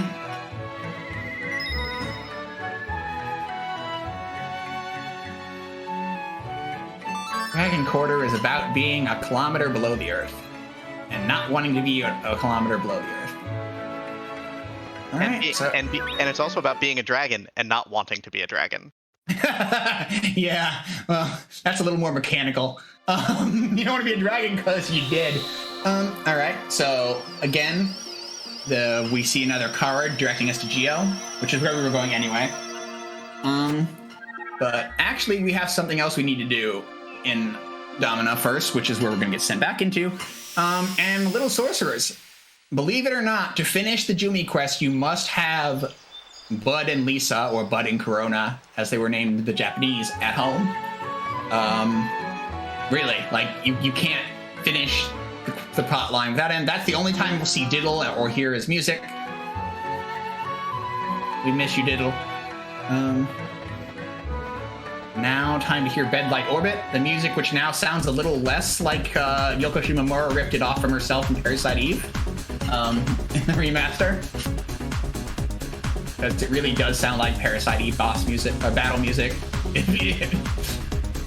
Literally, like, it's not like it sounds like, no, it sounds literally like as if it was just the same track. Yeah, exactly. My name's Lisa. You can be my apprentices. All right. So we've taken care of that little requirement now. Normally you get them a lot earlier because you go into home at some point, you find out about Little Sorcerers, you take care of them, whatever. We keep them away because they interfere a little with, like when El Azul shows up, they talk, and we're not interested in that. So remember how we left the Principal and Cathinja in the desert an hour ago?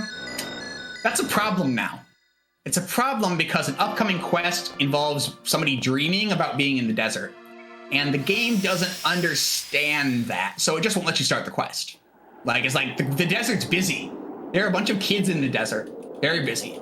So we need to get that quest gone. We need to purposefully fail that quest. But we actually still do want the Principal to be gone. Thankfully, Can't Look Back does exactly that for us. By starting it and then immediately leaving, Geo and the desert are now in the proper state to maximize things. right? Like, it is both necessary, and it actually speeds us up just a touch in this quest here, Alexandrite. Doesn't speed us up a ton. We wouldn't do it if it was just Alexandrite. It's only saved to like a few text boxes, but you actually have to do it to make the next quest trigger. So it's kind of a happy accident that it benefits this quest at all. Oh, now she's stoned.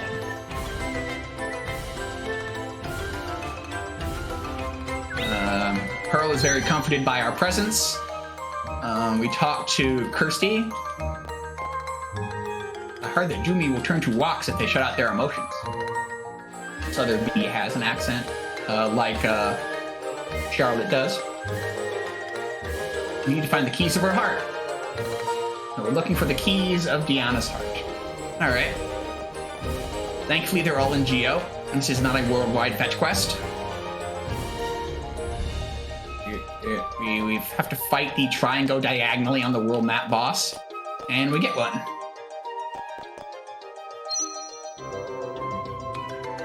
Yeah, you've heard me talk a little bit about how like actors need to be in specific places or characters. The game has that incredibly, because it has 68 quests with multiple interacting NPCs. Like it has a very complicated quest progress and trigger system,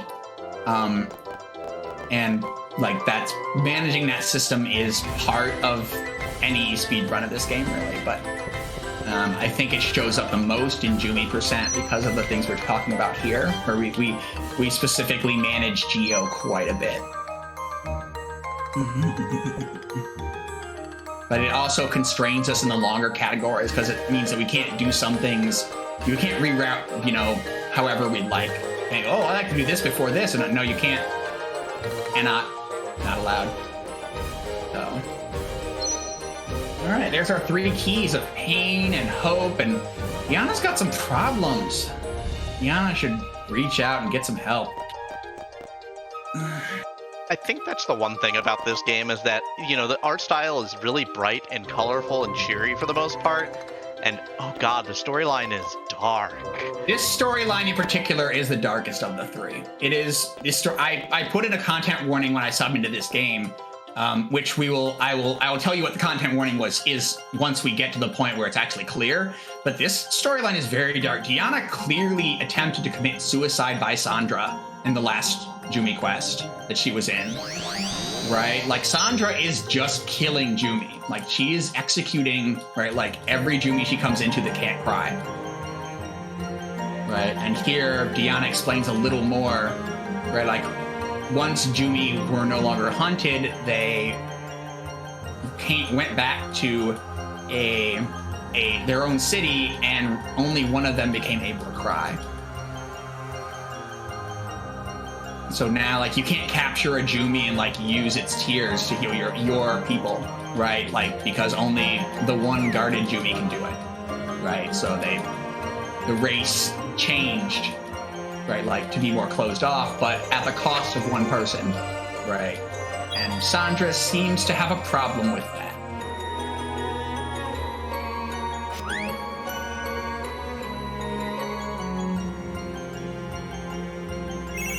And Diana's down.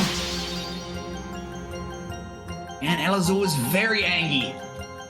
He's gonna throw that shield thing on the ground. It's gonna come back immediately.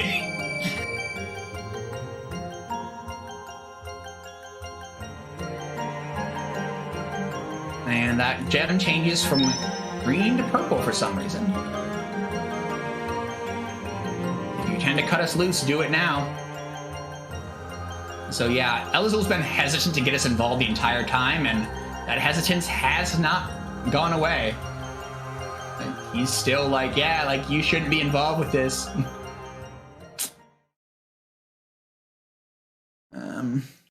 We are, of course, ignoring him. All right, back in the Geo, because there's another thing happening here, and this is another one of those things that it's like, are you going to find this on a normal playthrough? How often do you go to the jewel shop in Geo in a normal playthrough after you've done a bunch of other stuff? I don't know that it's that common. But in the Wendell Jewelry Shop, we get dragged into a quest. The quest of Fluorite. Meet Florina, the Jumi of Fluorite, the one who can cry. Alex hides me here. Alex being the jewel shop owner.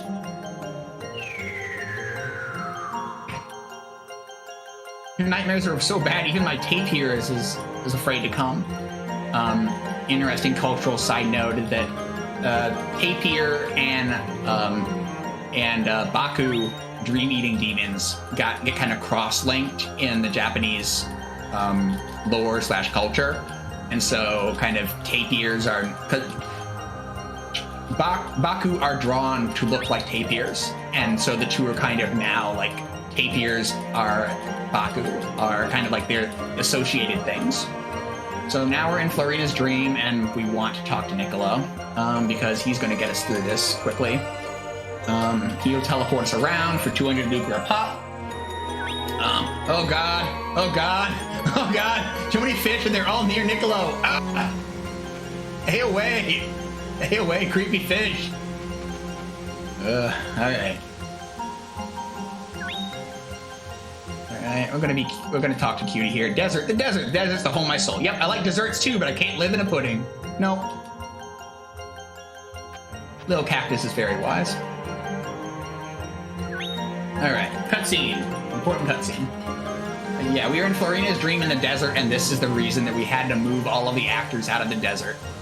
Because otherwise we wouldn't be able to go into Florina's dream. So imagine you're playing this casually. Right. If there's any active desert quest, you can't do this quest.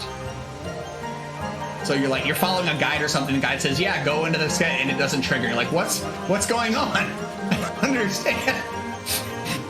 This is that things like that are all over this game because of the complicated kind of quest stuff behind the scenes. You do have to talk to. You have to get rid of that sandfall there to make it so you can continue onward with the world. There's a dog there. That dog is the head of a religion. He's worshipped as the god of a religion by a bunch of people we didn't ever meet. So you'd think, right, like that as the god of a religion, right, like maybe the dog has some cool inner thoughts in a dream, right? Like, no, it just says rough. Just a dog. Just a normal dog. All right, so Elazul shows his cool glowing sword again. And Pearl continues, or Black Pearl continues to talk with Elazul about the nature of guardianship. What does it mean to guard a race versus to guard one person? Which are certainly very relevant questions. This time we ignore Niccolo because we've gotten where we need to go. We do a spin and we kill that little bone thing through the wall.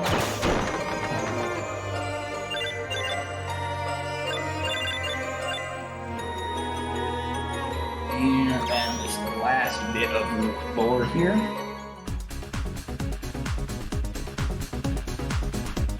Florina can recover. All it takes is 1,000 Jumi lives. I feel like Sandra has a plan here, and it's not a good one. They were debating protecting one person versus protecting a race. How about sacrificing a race for one person? Is that any better?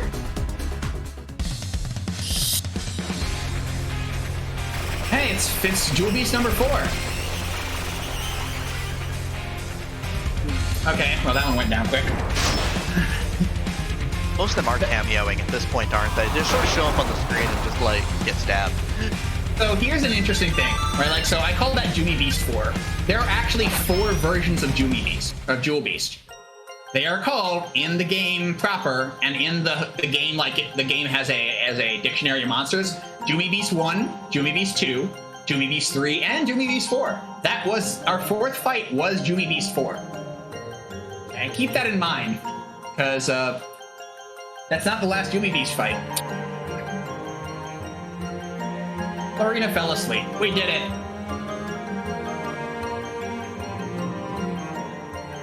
I'll be back if you ever have a nightmare. Whee! We did it. There are only 3 quests left in the game. But first, we have to go back home. because we have to advance the quest triggers one last time. Jumi is the only quest series that requires this. Like, Jumi's the only one that where you're like, you have to go home to proceed multiple times. It's very vexing for routing purposes. If you imagine, again, you're doing like a route for like all quests, where like you're like, okay, like, so I need to dip into home here to progress Jumi. But for Fairy, I can just go from place to place and it's fine. And it's just like, ugh. And you can't do a quest at the same time when leaving home, right? So it's like, oh, I'll do that Golem Go Make 'em. I'll do the Golem workshop at the same time I have to go home, right? Like, that'll work, right? Nope. You have to enter and leave home doing nothing else to get the quest triggered to move forward for Jumi Quest. It's maddening from a routing point of view. All right. So back on this percent, this is the final quest of the Jumi arc that we are about to do. And it starts in, oh, we triggered this. This isn't a waste of time. So we have 3 shade in this. We're not going to be doing Seeing Double.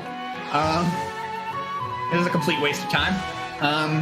I accidentally put things on home to call Seeing Double to trigger. All right. So this is the Great Mouse Detective one last time. He wants us to investigate a vacant building in GL. They used to sell Jumi cores there. Huh. Okay. This was not a vacant shop.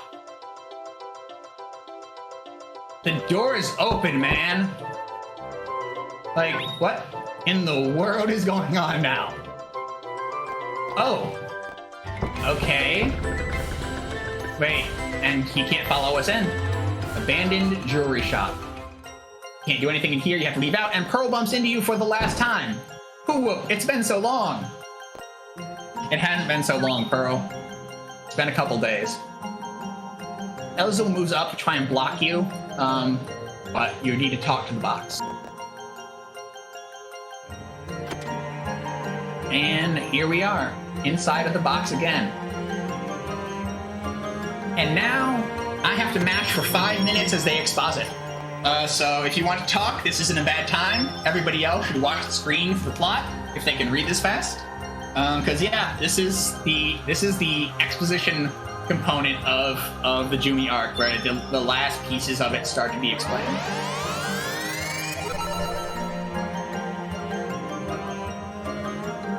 Literally, I'm just mashing for 5 minutes. Good old exposition.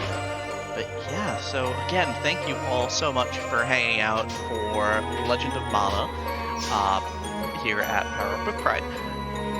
Of course, Power Up with Pride supports the Trevor Project. For the last 20 years, Trevor Project has worked to save young lives by providing support through their free and confidential crisis programs and platforms where young people spend their time, online and on the phone. Trevor Lifeline, Trevor Chat, Trevor Text, and Trevor Space. They also go beyond our frontline crisis services to invest in education, outreach, and advocacy resources. Trevor Lifeline is their 24/7 phone line, launched in 1998 and has not stopped since. Trevor Chat is a crisis service for youth that prefer to talk via online instant messenger. Trevor Text is a crisis service via text message for youth that have a preference for using text messages. And Trevor Space is the world's largest safe space for social networking for LGBTQ youth. They also do research on LGBTQ suicidology, regular evaluations and surveys, and ensure that their services reduce the risk of suicide and help everybody learn of the mental health issues affecting the LGBTQ youth communities. They also, in terms of advocacy, they are working at local, state, and federal levels to advocate for legislation that protects the rights of LGBTQ people. And they work in education by educating adults who interact with youth on LGBTQ competent suicide prevention, risk detection, and response. This is an unbelievable charity. I know everybody at Power Up with Pride's been proud to support them for years now. We're just really glad to see everybody coming out and supporting them as well. It means so much. It means the world to me personally, and I'm sure it means so much to all of us. So thank you. Thank you. Thank all the runners. We've still got plenty more runs coming and plenty more donations that can be made. But our revelation is here. Pearl was born from Black Pearl's damaged core when her argument about the race versus one person with Sandra turned sour. Or rather, Alexandrite turned sour. And Pearl decided to try and take Florina's place. You get the Jumi staff as the artifact.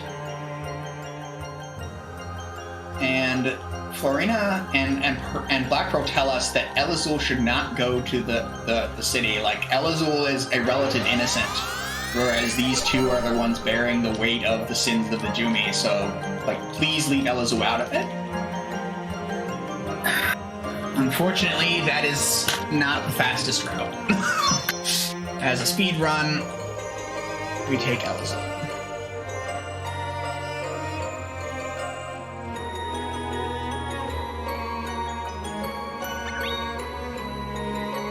And the reason is because Pearl transforms before each boss fight, and that transformation takes time.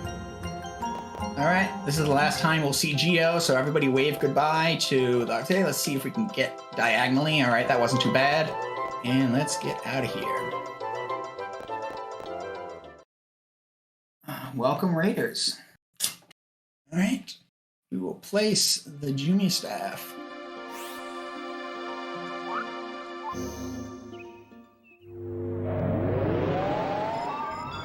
All of the ends of each of the 3 quest lines happen in sort of a terminal area. 2 of them have their own artifacts. The third one, one of the lands transforms. So this is the terminal artifact for the Jumi Arc. Creates the Bejeweled City, and this is the terminal dungeon of the Jumi Arc. Enjoy the music here. You're going to be hearing quite a bit of it, because this takes a while.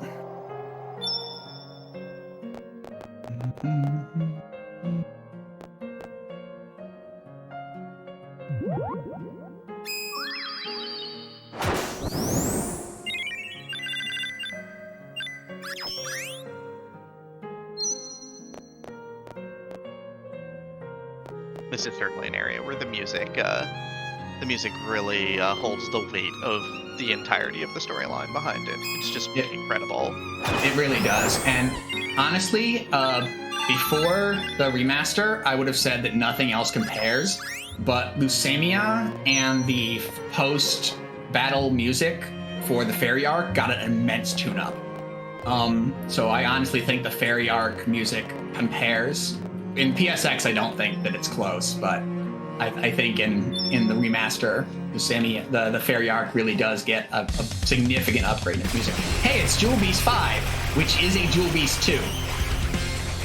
All right, fine. Jewel Beast 5 is a Jewel Beast 2.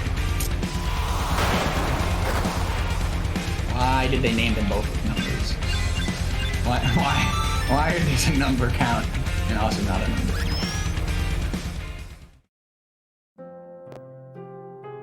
We're going to go play Mastermind. Everybody remembers Mastermind, right? I mean, if you're of a certain age, at least. It's like Wordle, but it involves another person. Like, that's literally the game. It's Wordle without words, but it involved another person. And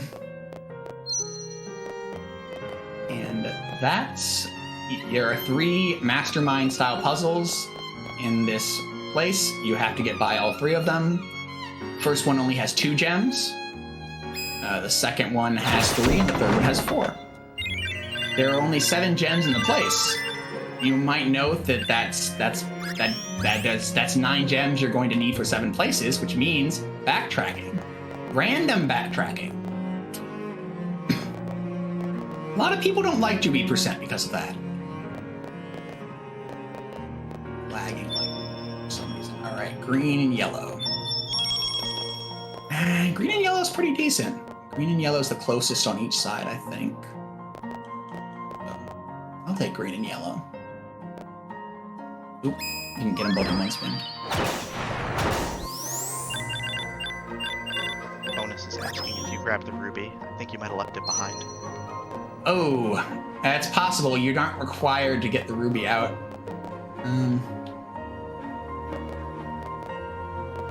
All right, Fonus. This better not be a troll. There better be a ruby here. No, there it is. Thank you, Fonus. Yep, you can totally leave these behind. it's not guaranteed that it will be required, but at this point, right, like, I should have gotten it the first time, right? And at this point, the odds are still way too good that it'll be required. So I'm not gonna leave Ruby behind this early. You can try and skip gems for speed, but obviously that's a probabilistic play. I'm not going to do that for a Ruby at this stage. I might do it for a Ruby at the next stage, but not in this one.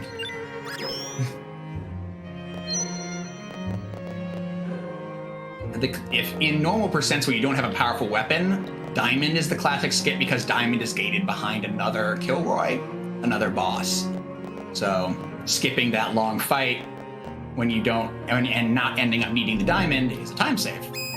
Of course, if you end up needing the Diamond, which is, it's a hypergeometric 7-4.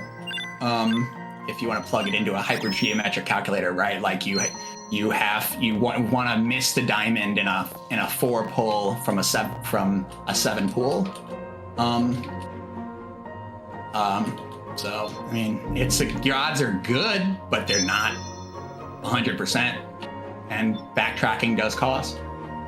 But yeah, that's the classic skip is Diamond skip. But in the higher percentage ones, like all stories or all events, your weapons are powerful enough that the golem's not a problem, and so you kind of more like which one would take me the longest to get again might become your skipped attempt. All right, here's a Jewel Beast. A spin, it doesn't kill it. Here's a Jewel Beast 3. That's our 6th Jewel Beast.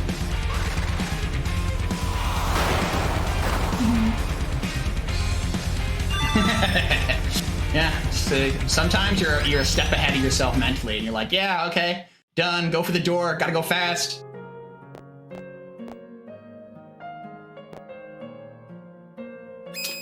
Bonus is one of the 2 people who has completed a platinum % run, and in that run you have to do even more mental tracking and general tracking than you do in this or any other %. Let's see what we got here. That's 2.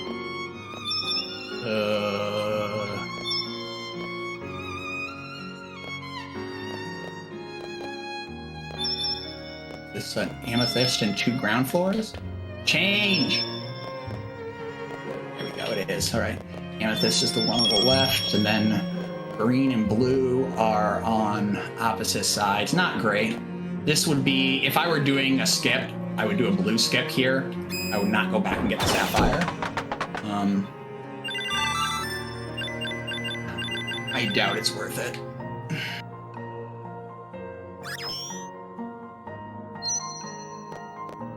Somebody gets in a donation in the next few minutes that tells me to try Sapphire Skip, I'll do it.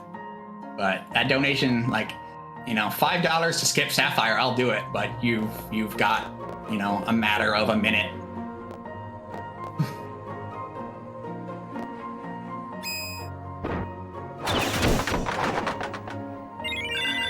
Alternately, if you want to donate for Diamond Skip, I could do that instead. Hey, Moonrock Tiara, it's good. Alright, we're going to Sapphire. Yellow. So yeah, if you want to see you do Diamond Skipped, I will do it for $5 and we can roll the dice. Did we get a Sapphire Skip? Nah, I'm mashing that refresh button. Got nothing. Nah, I figured. That was a little high, but you got a little more time for a Diamond Skip decision. Not much, but you can... I will try Diamond Skip. Again, it's just a probabilistic play. You're trying, right? Like, you have 6 of the 7 you need. There's 4 slots, 7 possibles. You only have 6 of them. I keep forgetting what the number is, even though I know how to do the math. Because it's not relevant. No, this was a little bit late. Firebird Lover did just kick in $5 to skip Sapphire, but let's put that towards skipping Diamond. Let's skip Diamond. All right, so let's roll the dice. Let's roll the dice. All right. So a thing you can't skip here, which is very annoying, is cutscenes. There are 2 cutscenes on the way up that you must see. The final door will not open if you haven't seen them. This is the cutscene that explains Esmeralda a little more. These are Esmeralda's 3 sisters, who are in fact knights at the moment. Right, and off they go. Why do you want to learn magic? I'm a guardian, but I can't cry. It's why I want to be a knight. Right? Makes sense. And there's an interesting thing happening there, right? Like the idea the Jumi race has changed, right? Like they've literally changed, you know, not gender roles, but like, you know, life roles. So, okay, if you hadn't noticed it yet, the jewel beasts have a person shape embedded in them on the neck. So I want to add a little bit of extra horror to your day. But yeah, there's kind of an interesting thing is like once the guardians, right, like can't cry, right, like you have this meaningless duo, right, like of guardians and 3. Okay, yellow was part of it. Yellow's part. That's 2. Okay, so blue is part of it. We know that's not part of it. Is amethyst part of it? I think diamond's required. Firebird Lover even donated an additional $5 to make it diamond skip too. That's just unfortunate. Yeah, diamond is required, which is, again, like it's just Nod's play. It's fine. The golem goes down quick with this knife. Ooh, and you didn't ST me? Although it did light me on fire. That golem has a very high chance of starting out with an ST, and it's very annoying. That's another reason that we like to skip golem when we can, because he just likes to waste your time. All right, so our fourths, it's the first 3 that we had, and then diamond. We did the 4, and we're through. All right. Thank you for your donations. They help. All right, this is the Chamber of the Clarius, and because we saw the cutscenes, we can enter. This Sandra is Alexandria. Alex, the jewel shop owner. Sandra, the jewel hunter. Alexandria. Puns, baby!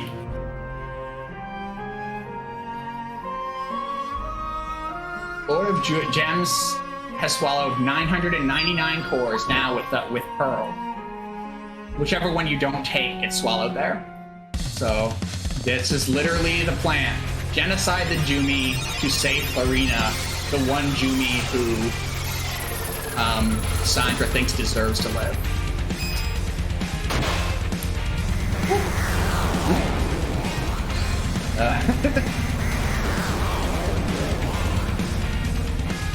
Certainly a choice, Sandra. Certainly a choice. And then when they fail to take Elazul down, Sandra commits herself to the cause. And so Lord of Jewels 999, who was the last boss we faced, turns into the legendary Lord of Jewels 1000, our favorite space whale. It's a whale from space. It has a little face on its front, just like the jewel beasts have people on them. We stab it once and it's dead. All right. Tampering's real powerful. You gotta wonder why more people don't use it. I mean, like, in the world. And I guess, like, why don't other people have weapons? Like, why is it that they only sell weapons that are untempered? Sell tempered weapons. It's okay. You know how expensive it is to get access to all that lab equipment, though? Oh, man, it's so expensive. You have to convince Watts to do it. So, all right. So, this is pure cutscene. I don't even have to interact. But your main character sheds a tear for the tragedy of the Jumi, and as told, turns to stone. But it wasn't just a tear. Teardrop crystal is made when our concerns for others transcend societal boundaries. The Jumi story is, at its heart, the story of a race becoming insular to protect itself and realizing the transformative power of love, right? Like, through your actions. Again. Right? Like, that is literally your character. And this is the plot line of the 3 that most involves your character doing something, right? And the others, you're part of it, right? Like, but in this one, it really is your character, your person, like is the core of the Jumi as a race. Becoming able to care about others again. Becoming able to care about themselves again. Because they couldn't even cry for themselves.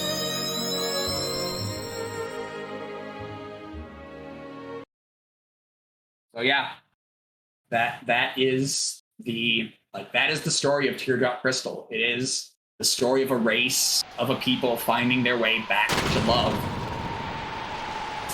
With the blessings of mana through your actions.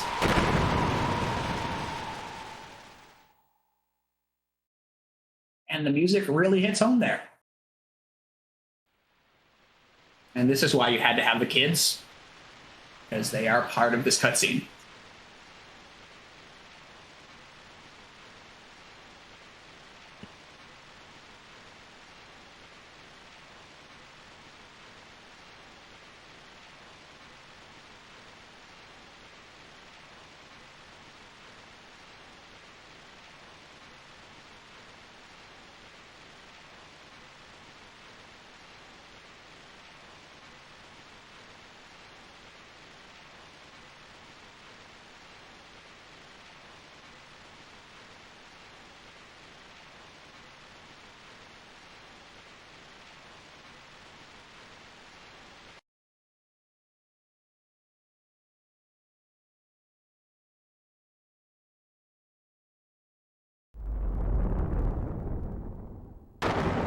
Here we have one of my favorite visual effects for the world of Fadiel.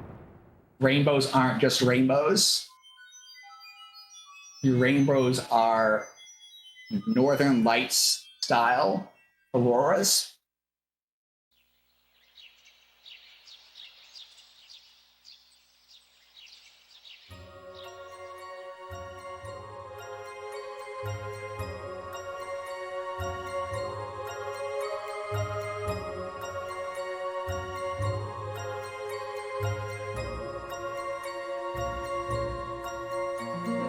But unfortunately, we're going to be taking that knife to the mana tree in for a bit. This line from the hero is the line that announced the HD remaster.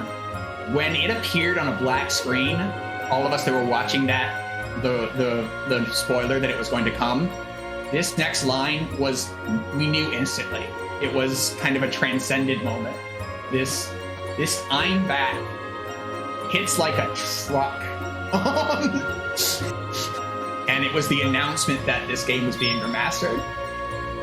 This arc is truly like, and the title card has you as the thing, and the other ones it's other people in the quest. This is the only title card that features you. It is. This is the run, not with the bomb shop, that got me into Legend of Mana speedrunning. It is the ending I love the most. It is the category I love the most. Well, it is the short category I love the most. I like all stories better, but let's be honest, that's a 6 hour run now. This is 2 hours. All right. So we have 18 lands placed. We have finished a quest. We advanced the quest trigger, and we get. He's been chosen. He's going to the spiritual world and become part of a big tree. We're one plant in our real dimension. You're one plant. We all belong to one tree. What about me? You too. I didn't know that. I love little cactus here. I'm just like super happy about the concept of being a big tree. All right. You head into home. You head back out, and we see Sproutlings's leaves. The Cage of Dreams. What's my time at? Just over 2 hours right now. Okay, then I can't afford to take any more time. There's a very good discussion about the concept of freedom versus safety that happens here, but it is long, and so we are going to skip all of it. First, we don't want to join him, because that means we have to listen to the first half. And if you go back in right now, you still listen to the second half. You have to leave the screen and come back to completely skip the conversation. And then, what purpose do the worlds in our lives exist? That's kind of the sum up of the question, right? Like, of safety versus, right, like freedom, right? Like, what purpose does your life exist if you choose nothing but safety, right? Like, you lock yourself in a box and never do anything. right? Like, to what purpose is your life, right? Like, how much? It's a very core moral question. It shows up in a lot of Japanese media, and a lot of media in general. All right, so now we're back in dream space. That sapling got caged up. Desire to awaken. Bunch of obviously easy fights because our knife is beyond endgame. Beyond endgame.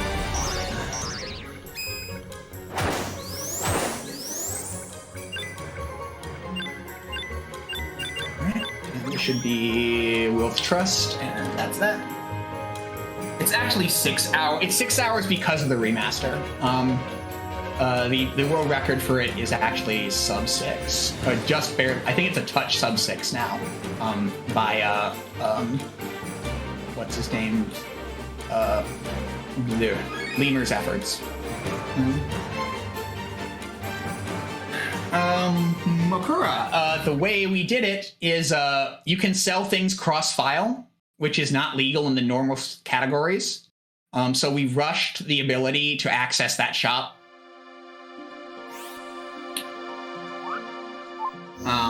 Yep. Thank you for the exact time bonus. Yeah, the bomb shop is so I submitted this run to the boards with a note that, like, this is technically not marked illegal by the boards because, like, it was kept out by, like, apparently old speedrun demos or speedrun archives or whatever rules would have, of course, excluded this by default, right? Like using cross-file stuff or whatever. But that was never added to the SRC rules. So, as written, this was legal. So I submitted it, and my note on it was, as written, this is legal. It probably shouldn't be. Because I was a member of the community, somebody just kind of approved it, right? Like, they, like, looked at a few pieces and were like, okay, yeah, this is fine. And everybody was just like, uh-oh. Like, oops. So for a couple days, right, like, there was a bit of a discussion until we got to clarify that, no, like, this is a cross-file thing, right? Like, and it's like, oh, okay, like, that's not something. Yeah, I pulled it out of a plot hole. All right, this is the Mana Tree. Welcome to the Sanctuary of Mana. This is the last quest. Mana Tree is almost brought back into the world, but we have one more thing we need to do. And it involves running up this big tree with a lot of fungal elements. It's all fights here, so if you've got any last things you want to say before we get to the final boss, feel free. As we go. Hopefully enjoy the music and take this last march up the Mana Tree. It's just a reminder that we do have a bunch of great incentives coming up for tonight. Still on board right now is Mighty Gunvolt Burst Hard Mode, which is currently sitting at $45 of $300. Also tonight for Mania Infinitas, we have the request to play Rainbow Color, the Undefeated Pride song, which is almost there, $280 of $300, so $20 to push that over the line. And of course, for this evening, the big one, Quickie Mountain Unlock is at 902 of 2000. Quickie Mountain 2 is a Celeste rock game. It is built on the shell of Celeste, but it is all custom levels and custom music. It is incredible. I absolutely adore it, and I really want to see it in this marathon. So again, it's all up to all of you and your help for the Trevor Project. So thank you all so much. We continue up the Mana Tree. This place really shows off a lot of the kind of like sprite work done in the original game. The original game was this blend of sprite and hand-drawn backgrounds. The remaster upgraded the backgrounds, didn't actually touch the sprites, and it actually kind of works. Like this is just the same kind of resolution sprite that it's always been on the back of these kind of more detailed backgrounds, and it still kind of works, which is an interesting situation. All right, this is the final 4 fights before the boss. This particular art style is also kind of a hallmark of the time. You think of like Final Fantasy IX, or you think of Threads of Fate, or you think of anything that had a big, open background. A lot of the time they did these like what looks like hand-painted backgrounds with the sprite work on top of it. Star Ocean 2 did that too. Trias did a lot of that as well. very much a PS1 hallmark. Yeah, Valkyrie profile too, right? A little less so, but a little less. That's because a lot of the time the backgrounds are obscured by dungeons, but when they did it, it was very good. Alright, here's the triple dragon fight. One of them that has the most HP is the flying one, not the ground tanky looking one. I don't know why. Never will.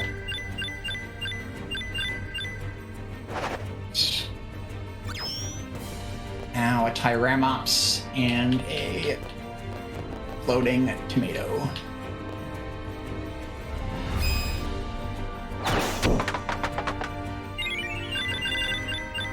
Final question of the run. Will it take me more than one heavy stab to kill the Mana Goddess? Or rather, the dark half of the Mana Goddess.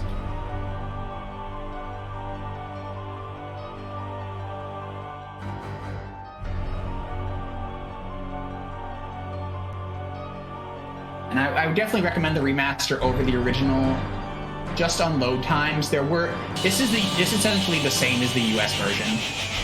There's no real changes, and the music's better. No, just the one hit. That's time. Yeah, it was here was yesterday. Time is on the last hit of the Mana Goddess, which was only one hit. 999 weapons, way too strong for non-New Game Plus runs.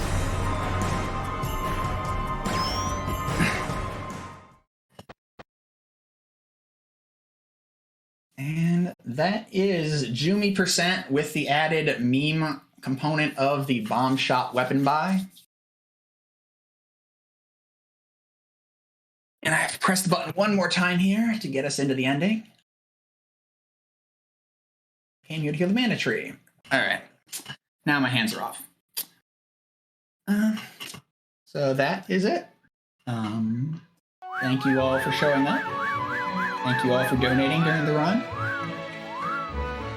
Yeah, as I said, like this is the storyline is hard and dark, but it also has very redemptive message. It's my favorite of the 3 primary storylines, and it's what got me into running this game a couple years back when the RPG chick did it at some event. Was enough to get me into the game finally as a speedrunner. But that is the run for me. If we wait a little longer, we will get to hear at least a little more of the Swedish song that everybody was lamenting that we skipped. But this is a marathon, and so if it means moving on, we all move on. The next runs are Sonic runs. There's a nice Sonic block coming up. Was that lady spinning in a giant bowl of fruit? Yes, she was. She is a fortune teller, a fruit-based fortune teller. She will help you figure out where to go in a game that is as open world as video games of this era get. Complete with the ability to miss quests, with 68 quests total. And like the bomb shop's not something everybody will find. There are things in this game that you just are out of the way. Why would you go back to bomb a 3rd time after you've taken care of his quests? It is truly a mystery. I mean, thank you so much. Thank you so much for the run, mechalink. That is always a blast. Yep. Thank you for having me. This, as I mentioned, this is a meme run, right? Like the actual Jumi percent that now, without the bomb shot weapon, is faster than this. Lemur's time on this is faster than this. Right? Like I don't think he hasn't cracked 2 hours, but it's awful close. So yeah, like at the time, right, this would have been a world record when I first figured it out, but Lemur actually pushed the time below. All of the costs you pay to get the weapon just don't pay themselves back. This is the enemies aren't hard enough to need to be killed in 1 hit. So yeah, it doesn't. This is the longest of the 3 base categories, and it's still not worth it, right? So that was kind of the test I did with this originally. Was like, would this even be worth it, right? Like, and the answer is not until you get to the longer categories. Now, at the time, Jumi category was just barely worth it, but now it's not even worth it. All right, I think we do need to kind of wrap the party up right now. So yep. That's how it works. I mean, absolutely highly recommend everybody play this, but we're going to cut over to the wait screen again. Thank you so much, mechalink, and thank you all for coming out to watch this run. And yes, we are going to continue along with the Sonic block very shortly. Bye.